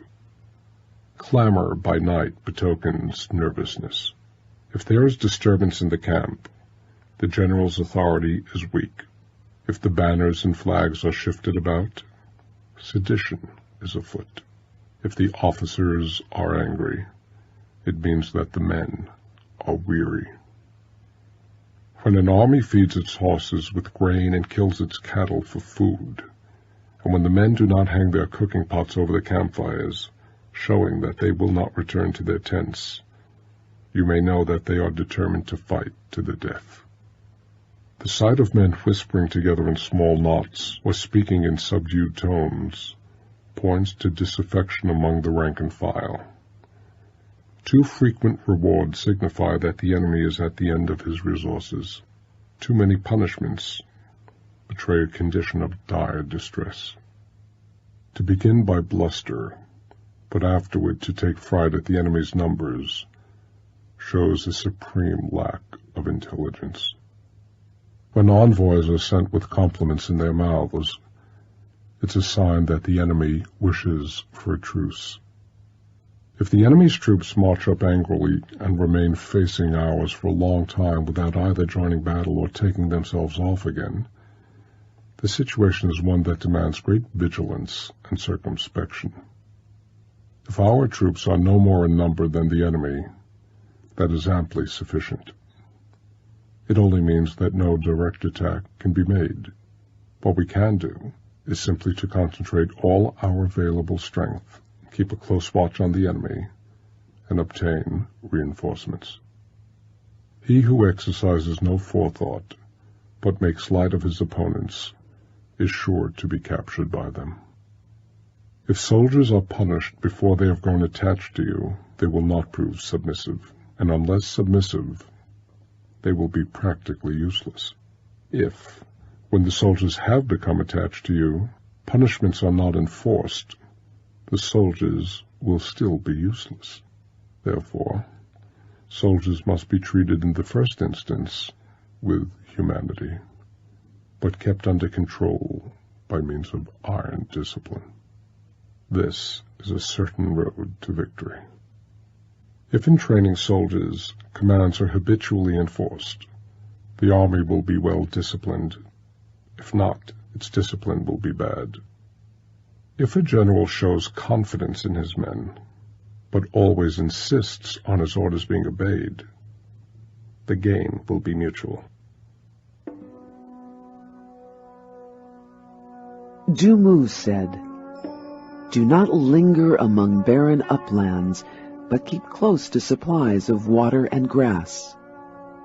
Jiang Yu supported this idea with the following story. Ma Yuan was sent to exterminate the robber captain Wu Du Qiang, who had found a refuge in the hills.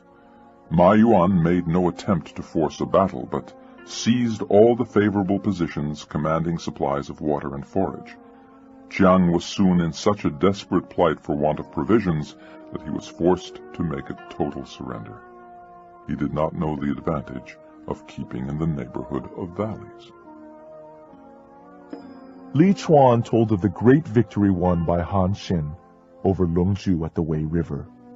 The two armies were drawn up on opposite sides of the river. In the night, Han Xin ordered his men to take some 10,000 sacks filled with sand and to construct a dam a little higher up. Then, leading half his army across, he attacked Longzhu. After a time, pretending to have failed in his attempt, he hastily withdrew to the other bank. Longzhu was much elated by this unlooked-for success, and exclaiming, "I felt sure that Han Xin was really a coward," he pursued him and began crossing the river in his turn. Han Xin now sent a party to cut open the sandbags, thus releasing a great volume of water, which swept down and prevented the greater portion of Longzhu's army from getting across. He then turned upon the force which had been cut off and annihilated it, Longzhu himself being among the slain. The rest of the army on the further bank also scattered and fled in all directions. Mei Yao Chen said, "High ground is not only more agreeable, but more convenient from a military point of view. Low ground is not only damp and unhealthy, but also disadvantageous for fighting." Zheng Yu quoted Liao Tzu, The art of giving orders is not to try to rectify minor blunders and not to be swayed by petty doubts.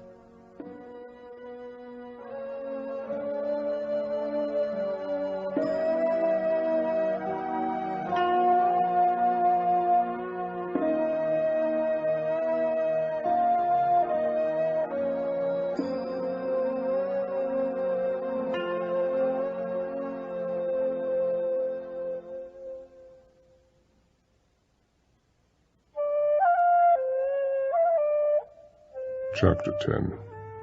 Terrain. 6 kinds of ground, balancing the forces within the army.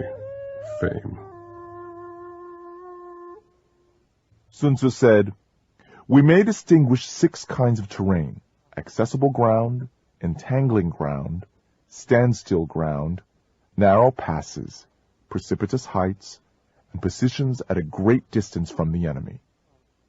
Ground which can be freely traversed by both sides is called accessible. With ground of this nature, be before the enemy in occupying the raised and sunny spots, and carefully guard your line of supplies. Then you will be able to fight with advantage.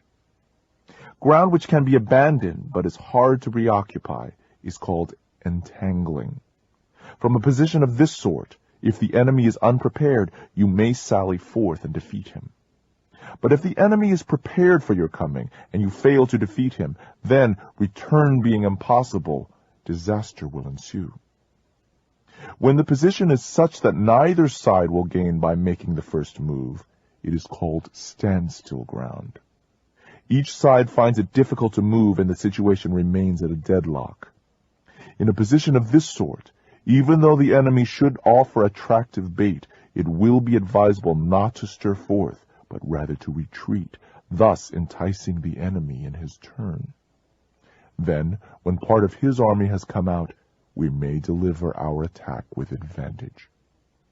With regard to narrow passes, if you can occupy them first, let them be strongly garrisoned and await the advent of the enemy. Should the enemy forestall you in occupying a pass, do not go after him if the pass is fully garrisoned, but only if it is weakly garrisoned. With regard to precipitous heights, if you arrive before your adversary, occupy the raised and sunny spots, and there wait for him to come up. If the enemy has occupied precipitous heights before you, do not follow him, but retreat and try to entice him away. If you are situated at a great distance from the enemy, and the strength of the 2 armies is equal, it is not easy to provoke a battle, and fighting will be to your disadvantage. These 6 are the principles connected with earth. The general who has attained a responsible post must be careful to study them. An army may be exposed to 6 calamities, not arising from natural causes, but from faults for which the general is responsible. These are flight, insubordination, collapse, ruin, disorganization, and rout. Other conditions being equal, if one force is hurled against another 10 times its size, the result will be the flight of the former. When the common soldiers are too strong and their officers too weak, the result is insubordination. When the officers are too strong and the common soldiers too weak, the result is collapse.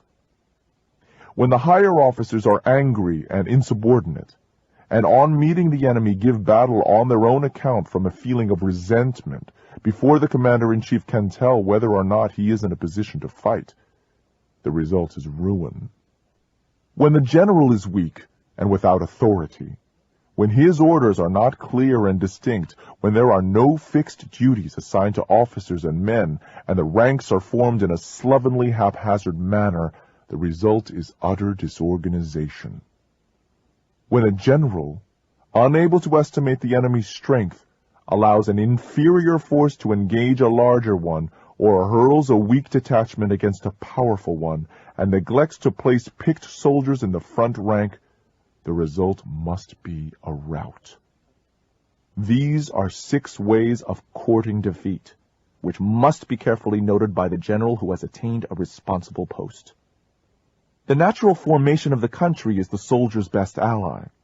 But the power of estimating the adversary, of controlling the forces of victory, and of shrewdly calculating difficulties, dangers, and distances constitutes the test of a great general. He who knows these things, and in fighting puts his knowledge into practice, will win his battles. He who knows them not, nor practices them, will surely be defeated. If fighting is sure to result in victory, then you must fight, even though the ruler forbid it. If fighting will not result in victory, then you must not fight, even at the ruler's bidding. The general who advances without coveting fame, and retreats without fearing disgrace, whose only thought is to protect his country and do good service for his sovereign, is the jewel of the kingdom. Regard your soldiers as your children, and they will follow you into the deepest valleys. Look on them as your own beloved sons, and they will stand by you even unto death. If, however, you are indulgent, but unable to make your authority felt, kind-hearted, but unable to enforce your commands, and incapable, moreover, of quelling disorder, then your soldiers must be likened to spoiled children. They are useless for any practical purpose. If we know that our own men are in a condition to attack, but are unaware that the enemy is not open to attack, we have gone only halfway toward victory. If we know that the enemy is open to attack, but are unaware that our own men are not in a condition to attack, we have gone only halfway toward victory. If we know that the enemy is open to attack, and also know that our men are in a condition to attack, but are unaware that the nature of the ground makes fighting impracticable, we have still gone only halfway toward victory. The experienced soldier, once in motion, is never bewildered.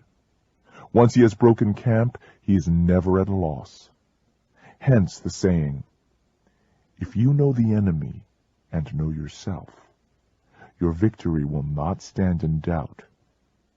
If you know heaven and know earth, you may make your victory complete.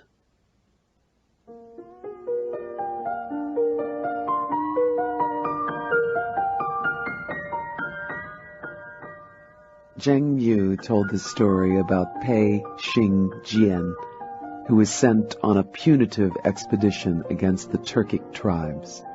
At nightfall he pitched his camp as usual, and it had already been completely fortified by wall and ditch when suddenly he gave orders that the army should shift its quarters to a hill nearby. This was highly displeasing to his officers, who protested loudly against the extra fatigue which it would entail on the men. Pei Xing-jian, however, paid no heed to the remonstrances and had the camp moved as quickly as possible. Later that night a terrific storm came on, which flooded their former place of encampment to the depth of over 12 feet. The recalcitrant officers were amazed at the sight and owned that they had been in the wrong. "How did you know what was going to happen?" they asked. Pei Xing-jian replied, "From this time forward be content to obey orders without asking unnecessary questions." Chen Hao defined the 6 ways of courting defeat as follows: neglect to estimate the enemy's strength, want of authority, defective training, unjustifiable anger, non-observance of discipline, failure to use picked men. Du Mu told this story of the famous general Wu Qi. He wore the same clothes and ate the same food as the meanest of his soldiers, refused to have either a horse to ride or a mat to sleep on, carried his own surplus rations wrapped in a parcel, and shared every hardship with his men. One of his soldiers was suffering from an abscess, and Wu Qi himself sucked out the virus. The soldier's mother, hearing this, began wailing and lamenting. Somebody asked her, "Why are you crying? Your son is only a common soldier, and yet the commander-in-chief himself has sucked the poison from his sore." The woman replied, "Many years ago Lord Wu performed a similar service for my husband, who never left him afterward, and finally met his death at the hands of the enemy. And now that he has done the same for my son, he too will fall fighting I know not where." Li Chuan tells similarly of the Viscount of Chu, whose soldiers were suffering severely from the cold. He made a round of the whole army, comforting and encouraging the men, and straightway they felt as if they were clothed in garments lined with silk. Du Mu told the story of Lu Meng during the occupation of the town of Jiangling. He had given orders to his army not to molest the inhabitants, nor take anything from them by force.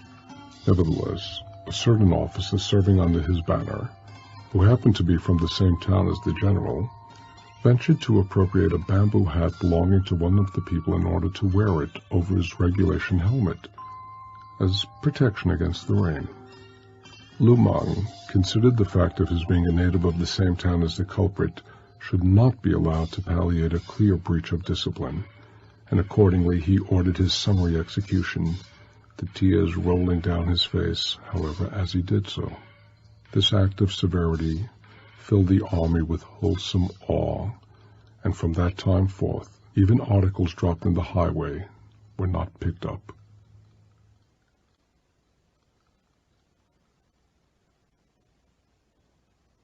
Chapter 11.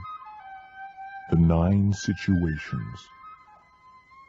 9 strategic kinds of ground, advantages of adversity, changing plans, 9 principles, alliances, and rewards.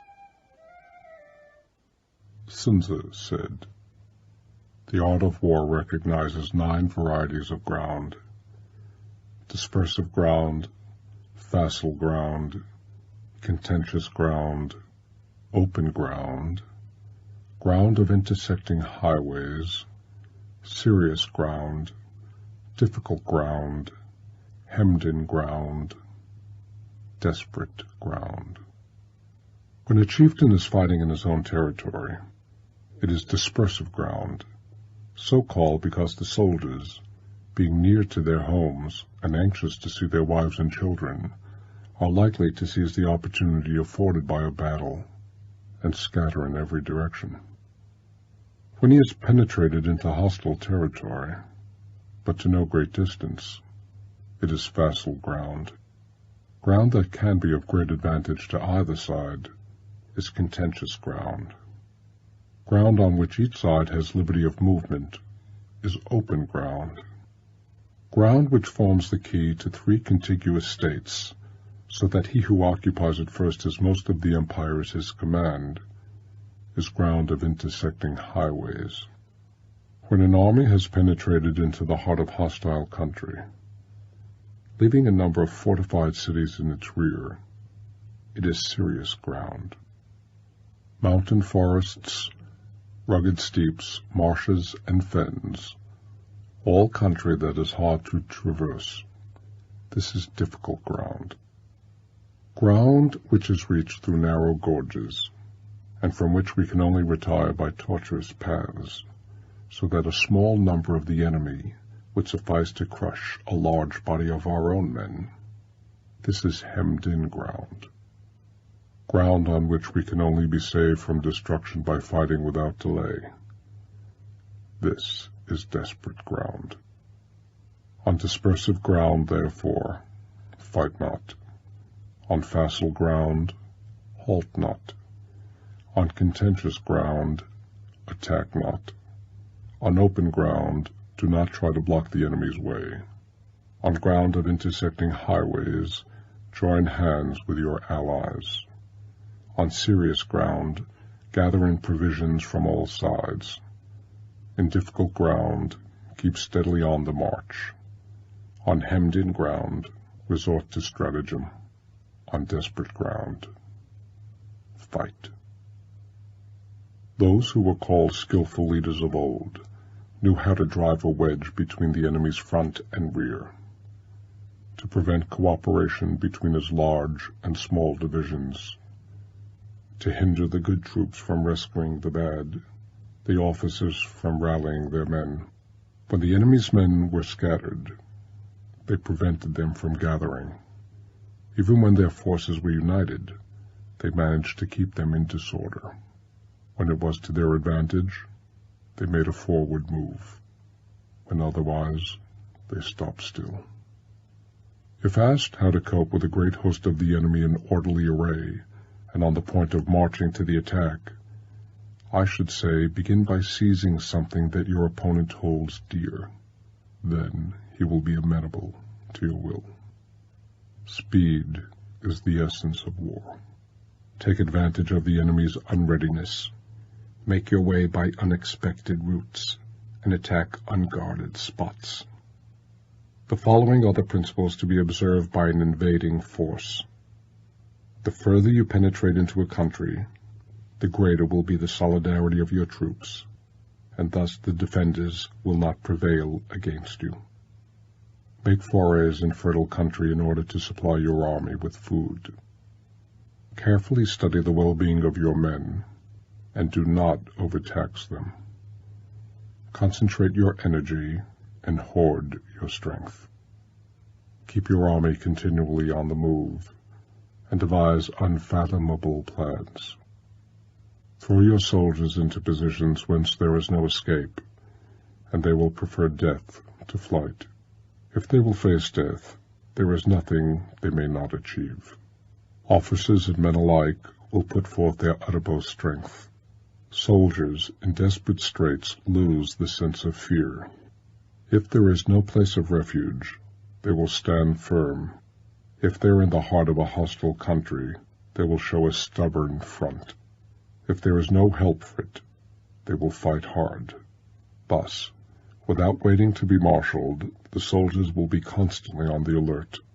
Without waiting to be asked, they will do your will. Without restrictions, they will be faithful. Even without orders, they can be trusted.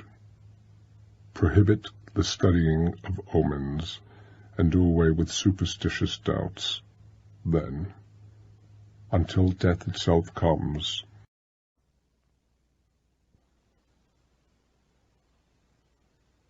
if our soldiers are not overburdened with money, it is not because they have a distaste for riches.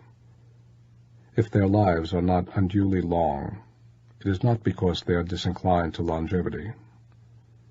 The general must see to it that temptations to shirk fighting and grow rich are not thrown in the way of his men. On the day they are ordered out to battle, your soldiers may weep, those sitting up bedewing their garments, and those lying down letting the tears run down their cheeks. But let them once be brought to bay, and they will display the courage of a Chuan Chu or Cao Gui. The skillful tactician may be likened to the Shuaizhan. Now the Shuaizhan is a snake that is found in the Chang Mountains. Strike at its head, and you will be attacked by its tail. Strike at its tail, and you will be attacked by its head. Strike at its middle, and you will be attacked by head and tail both. Asked if an army can be made to imitate the Shuaizhan, I should answer, yes. For the men of Wu and the men of Yue are enemies. Yet if they are crossing a river in the same boat and are caught by a storm, they will come to each other's assistance, just as the left hand helps the right. It is not enough to put one's trust in the tethering of horses and the bearing of chariot wheels in the ground. It is not enough to render flight impossible by such mechanical means. You will not succeed unless your men have tenacity and unity of purpose, and above all, a spirit of sympathetic cooperation. This is the lesson which can be learned from the Shuaizhan. The principle on which to manage an army is to set up one standard of courage that all must reach. How to make the best of both strong and weak is a question involving the proper use of ground. Thus, the skillful general conducts his army just as though he were leading a single man by the hand. It is the business of a general to be quiet and thus ensure secrecy. He must be upright and just, and thus maintain order. He must be able to mystify his officers and men by false reports and appearances, and thus keep them in total ignorance. By altering his arrangements and changing his plans, the leader keeps the enemy without definite knowledge. By shifting his camp and taking circuitous routes, he prevents the enemy from anticipating his purpose. At the critical moment, the leader of an army acts like one who has climbed up a height, and then kicks away the ladder behind him. He carries his men deep into hostile territory before he shows his hand. He burns his boats and breaks his cooking pots. Like a shepherd driving a flock of sheep, he drives his men this way and that, and none knows whither he is going. It is the business of a general to muster his host and bring it into danger. The different measures suited to the 9 varieties of ground, the expediency of aggressive or defensive tactics, and the fundamental laws of human nature. These are things that must most certainly be studied. When invading hostile territory, the general principle is that penetrating deeply brings cohesion. Penetrating but a short way means dispersion. When you leave your own country behind and take your army across neighboring territory, you find yourself on critical ground. When there are means of communication on all 4 sides, the ground is one of intersecting highways. When you penetrate deeply into a country, it is serious ground. When you penetrate but a little way, it is facile ground. When you have the enemy's strongholds on your rear and narrow passes in front, it is hemmed-in ground. When there is no place of refuge at all, it is desperate ground. Therefore, on dispersive ground, I would inspire my men with unity of purpose. On facile ground, I would see that there is close connection between all parts of my army. On contentious ground, I would hurry up my rear guard. On open ground, I would keep a vigilant eye on my defenses. On ground of intersecting highways, I would consolidate my alliances. On serious ground, I would try to ensure a continuous stream of supplies.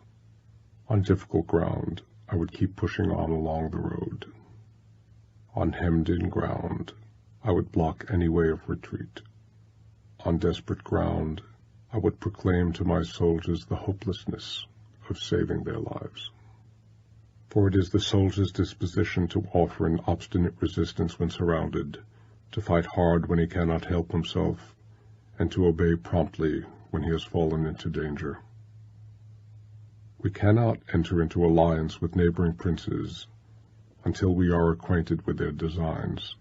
We are not fit to lead an army on the march unless we are familiar with the face of the country, its mountains and forests, its pitfalls and precipices, its marshes and swamps. We shall be unable to turn natural advantages to account unless we make use of local guides. To be ignorant of any one of the following principles does not befit a warlike prince. When a warlike prince attacks a powerful state, his generalship shows itself in preventing the concentration of the enemy's forces. He overawes his opponents, and their allies are prevented from joining against him. Hence, he does not strive to ally himself with all and sundry, nor does he foster the power of other states. He carries out his own secret designs, keeping his antagonists in awe. Thus, he is able to capture their cities and overthrow their kingdoms. Bestow rewards without regard to rule. Issue orders without regard to previous arrangements, and you will be able to handle a whole army as though you had to do with but a single man. Confront your soldiers with the deed itself. Never let them know your design. When the outlook is bright, bring it before their eyes, but tell them nothing when the situation is gloomy. Place your army in deadly peril, and it will survive. Plunge it into desperate straits, and it will come through in safety. For it is precisely when a force has fallen into harm's way that it is capable of striking a blow for victory. Success in warfare is gained by carefully accommodating ourselves to the enemy's purpose. By persistently hanging on the enemy's flank, we shall succeed in the long run in killing the commander-in-chief. This is called the ability to accomplish a thing by sheer cunning. On the day that you take up your command, block the frontier passes, destroy all passports and permits, and stop the passage of all emissaries either to or from the enemy's country. Be stern in the council chamber, so that you may control the situation. If the enemy leaves a door open, you must rush in. Forestall your opponent by seizing what he holds dear, and subtly contrive to time his arrival on the ground. Walk in the path defined by rule, and accommodate yourself to the enemy until you can fight a decisive battle. At first, exhibit the coyness of a maiden, so that the enemy will open his door. Afterward, move with the speed of a hare, and it will be too late for the enemy to oppose you.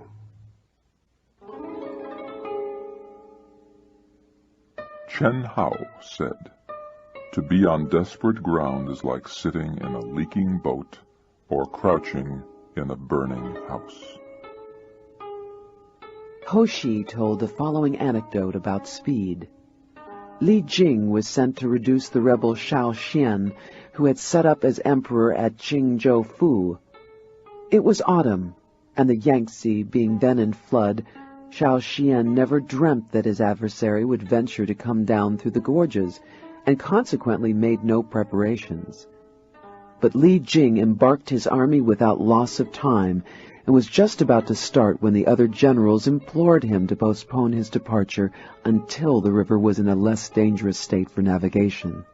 Li Jing replied, "To the soldier, overwhelming speed is of paramount importance, and he must never miss opportunities.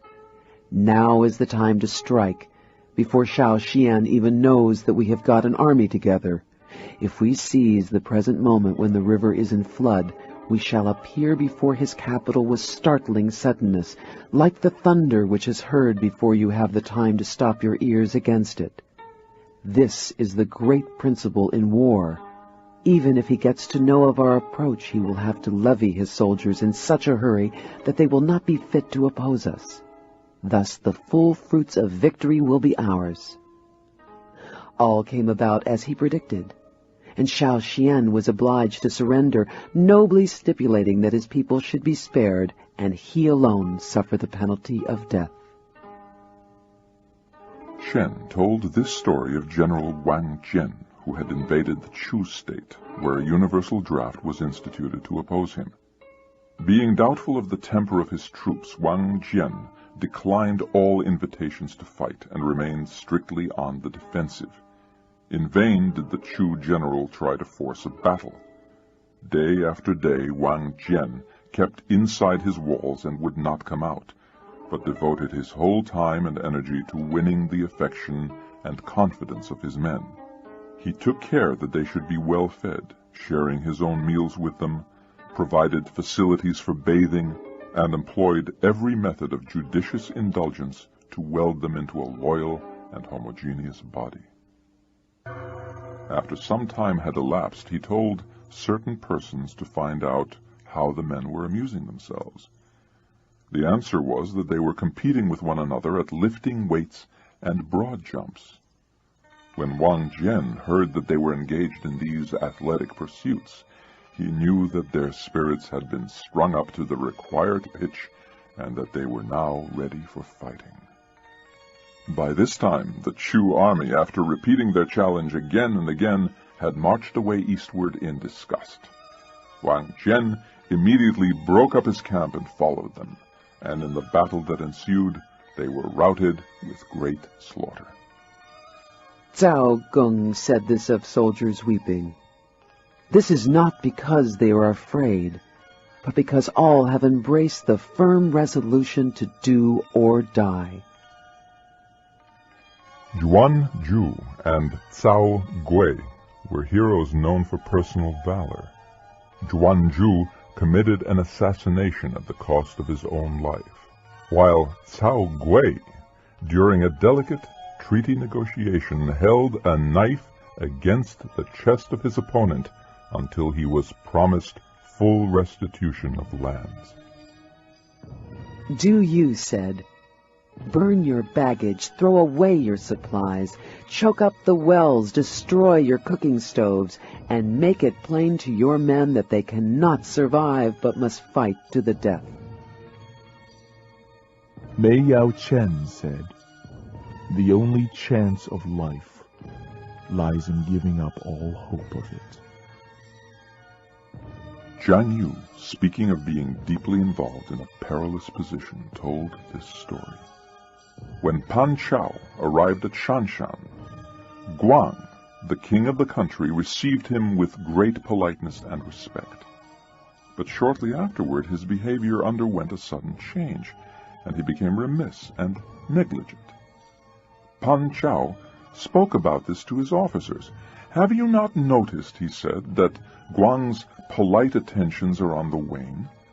This must signify that envoys have come from the northern barbarians, and that consequently he is in a state of indecision, not knowing with which side to throw in his lot."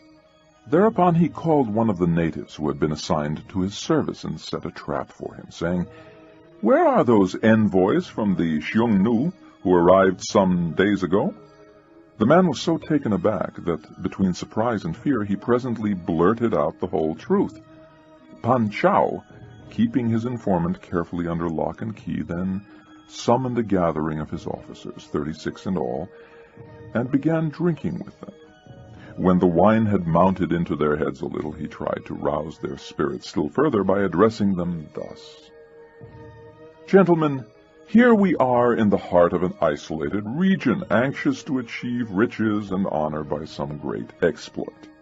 Now it happens that an ambassador from the Xiongnu arrived in this kingdom only a few days ago, and the result is that the respectful courtesy extended toward us by our royal host has disappeared. Should this envoy prevail upon him to seize our party and hand us over to the Xiongnu, our bones will become food for the wolves of the desert. What are we to do?" With one accord, the officers replied, "Standing as we do in peril of our lives, we will follow our commander through life and death." Mei Yao Chen constructed this chain of reasoning.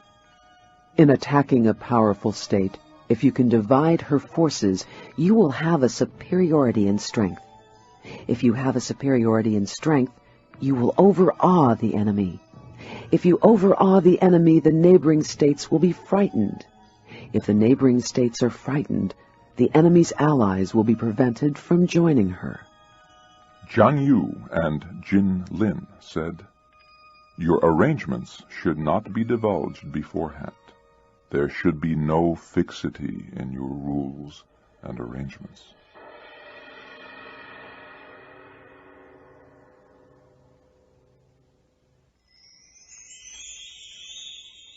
Chapter 12.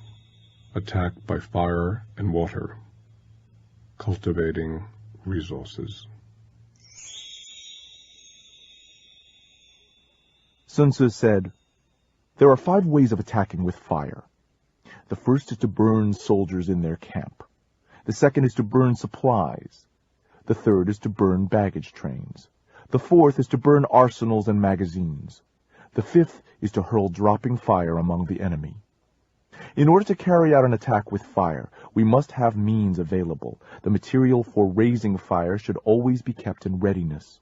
There is a proper season for making attacks with fire, and special days for starting a conflagration. The proper season is when the weather is very dry. The special days are those when the moon is in the constellations of the sieve, the wall, the wing, or the crossbar. For these 4 are all days of rising wind. In attacking with fire, one should be prepared to meet 5 possible developments. 1. When fire breaks out inside the enemy's camp, respond at once with an attack from without. 2. If there is an outbreak of fire, but the enemy's soldiers remain quiet, bide your time and do not attack. 3. When the force of the flames has reached its height, follow it up with an attack, if that is practicable. If not, stay where you are. 4. If it is possible to make an assault with fire from without, do not wait for it to break out within, but deliver your attack at a favorable moment. 5. When you start a fire, be to the windward of it. Do not attack from the leeward. A wind that rises in the daytime lasts long, but a night breeze soon falls. In every army, the 5 developments connected with fire must be known, the movements of the stars calculated, and a watch kept for the proper days. Hence, those who use fire as an aid to the attack show intelligence. Those who use water as an aid to the attack gain an accession of strength. By means of water, an enemy may be intercepted, but not robbed of all his belongings. Unhappy is the fate of one who tries to win his battles and succeed in his attacks without cultivating the spirit of enterprise, for the result is waste of time and general stagnation. Hence the saying, "The enlightened ruler lays his plans well ahead. The good general cultivates his resources." Move not unless you see an advantage. Use not your troops unless there is something to be gained. Fight not unless the position is critical. No ruler should put troops into the field merely to satisfy his own rage. No general should fight a battle simply out of anger. Anger may in time change to gladness. Vexation may be succeeded by content. But a kingdom that has once been destroyed can never come again into being, nor can the dead ever be brought back to life. Hence, the enlightened ruler is heedful, and the good general full of caution. This is the way to keep a country at peace and an army intact. Du Mu illustrated the principle of attack by fire with these anecdotes. The famous Li Ling once baffled the leader of the Xiang Nu when the latter, taking advantage of a favorable wind, tried to set fire to the Chinese general's camp, only to find that every scrap of combustible vegetation in the neighborhood had already been burned down. On the other hand, Po Tsai, a general of the Yellow Turban rebels, was badly defeated through his neglect of this simple precaution. At the head of a large army, he was besieging a very small garrison held by Wang Fu Sung, who called his officers together and said, "In war, there are various indirect methods of attack, and numbers do not count for everything. Now the rebels have pitched their camp in the midst of thick grass, which will easily burn when the wind blows. If we set fire to it at night, they will be thrown into a panic, and we can make a sortie and attack them on all sides at once."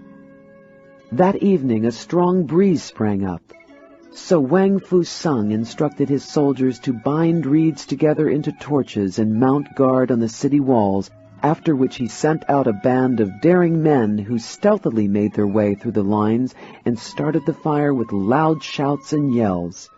Simultaneously, a glare of light shot up from the city walls, and Wang Fu Sung, sounding his drums, led a rapid charge which threw the rebels into confusion and put them to headlong flight. Du Mu said, "If the wind is in the east, begin burning to the east of the enemy, and follow up the attack yourself from that side.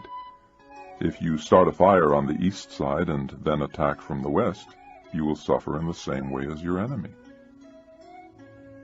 Regarding the enlightened ruler, Du Mu said, "The warlike prince controls his soldiers by his authority, knits them together by good faith, and keeps them loyal by means of rewards. If faith decays, there will be disruption. If rewards are deficient, commands will not be respected."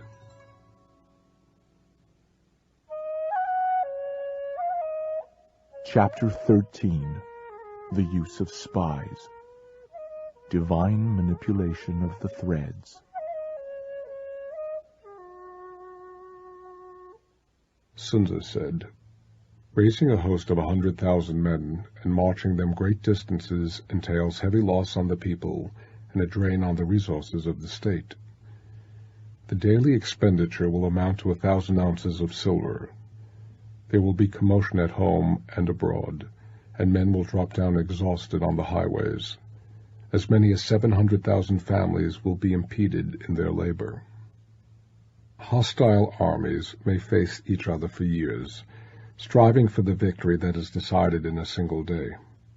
This being so, to remain in ignorance of the enemy's condition, simply because one grudges the outlay of 100 ounces of silver in honors and fees, is the height of inhumanity. One who acts thus is no leader of men, no help to his sovereign, and no master of victory. What enables the wise sovereign and the good general to strike and conquer, achieving things beyond the reach of ordinary men, is foreknowledge. Now this foreknowledge cannot be elicited from spirits. It cannot be obtained inductively from experience, nor by any deductive calculation. Knowledge of the enemy's dispositions can only be obtained from other men.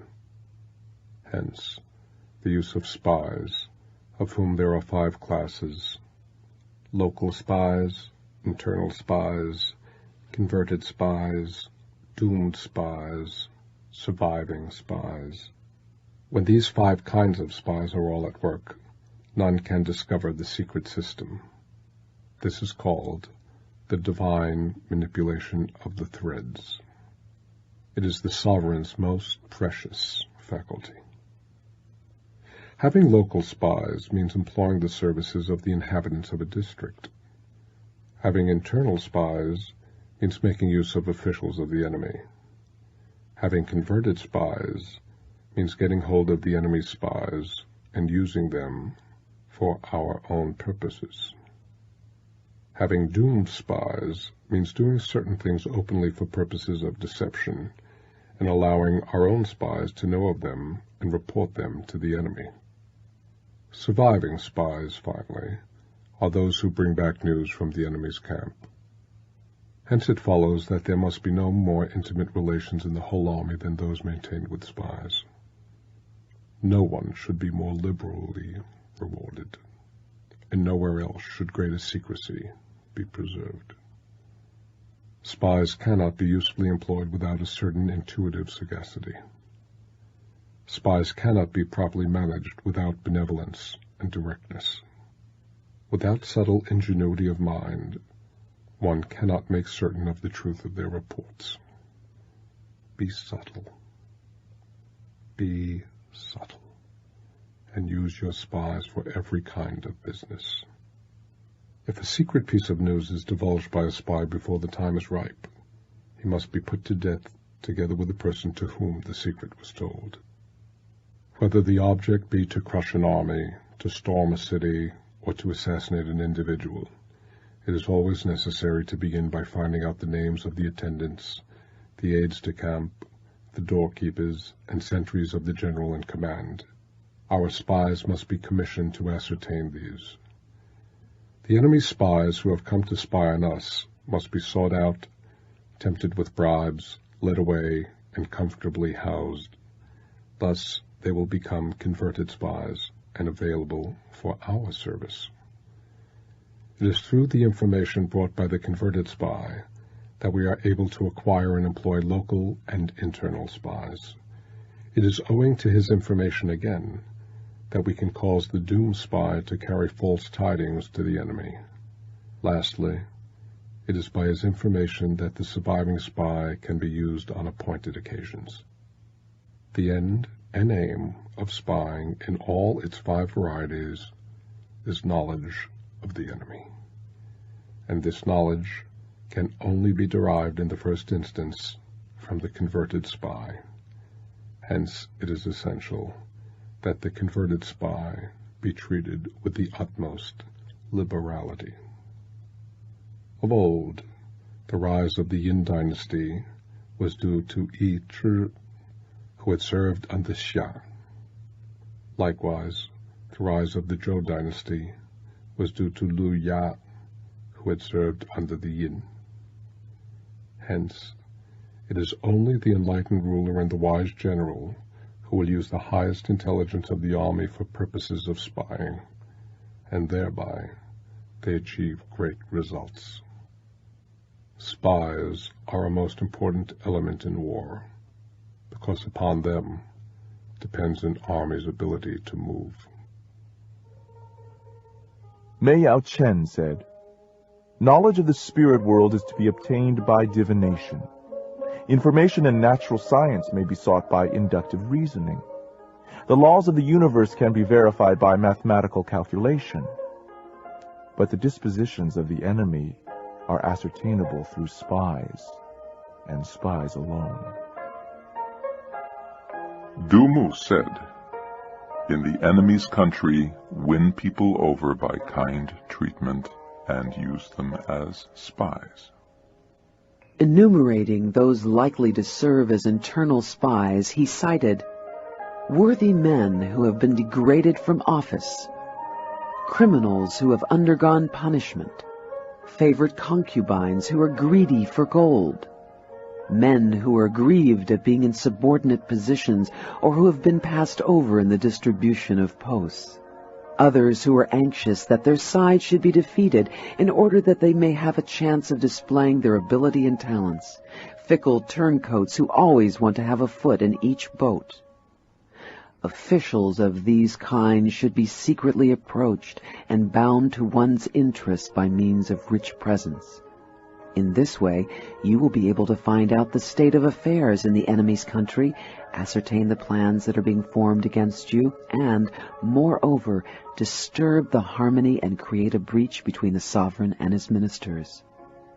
But there is a necessity for extreme caution in dealing with internal spies.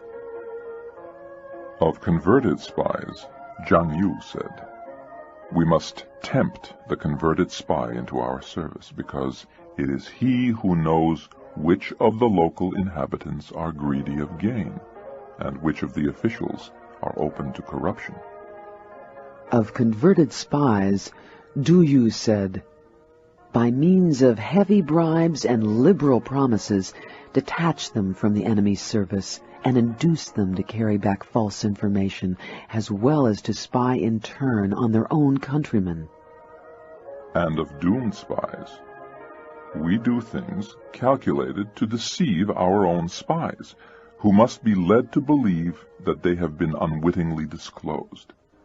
Then, when these spies are captured in the enemy's lines, they will make an entirely false report, and the enemy will take measures accordingly, only to find that we do something quite different. The spies will thereupon be put to death." Du Mu further spoke of surviving spies. "This is the ordinary class of spies who should form a regular part of the army. Your surviving spy must be a man of keen intellect, though in outward appearance a fool. He must be of shabby exterior, but with a will of iron.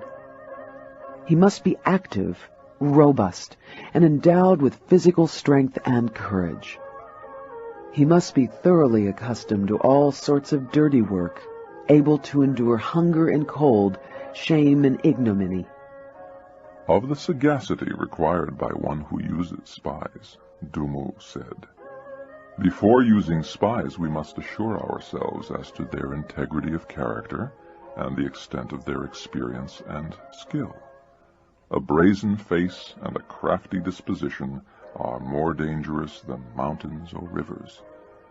It takes a man of genius to penetrate such." Jia Lin said, "An army without spies is like a man without ears or eyes."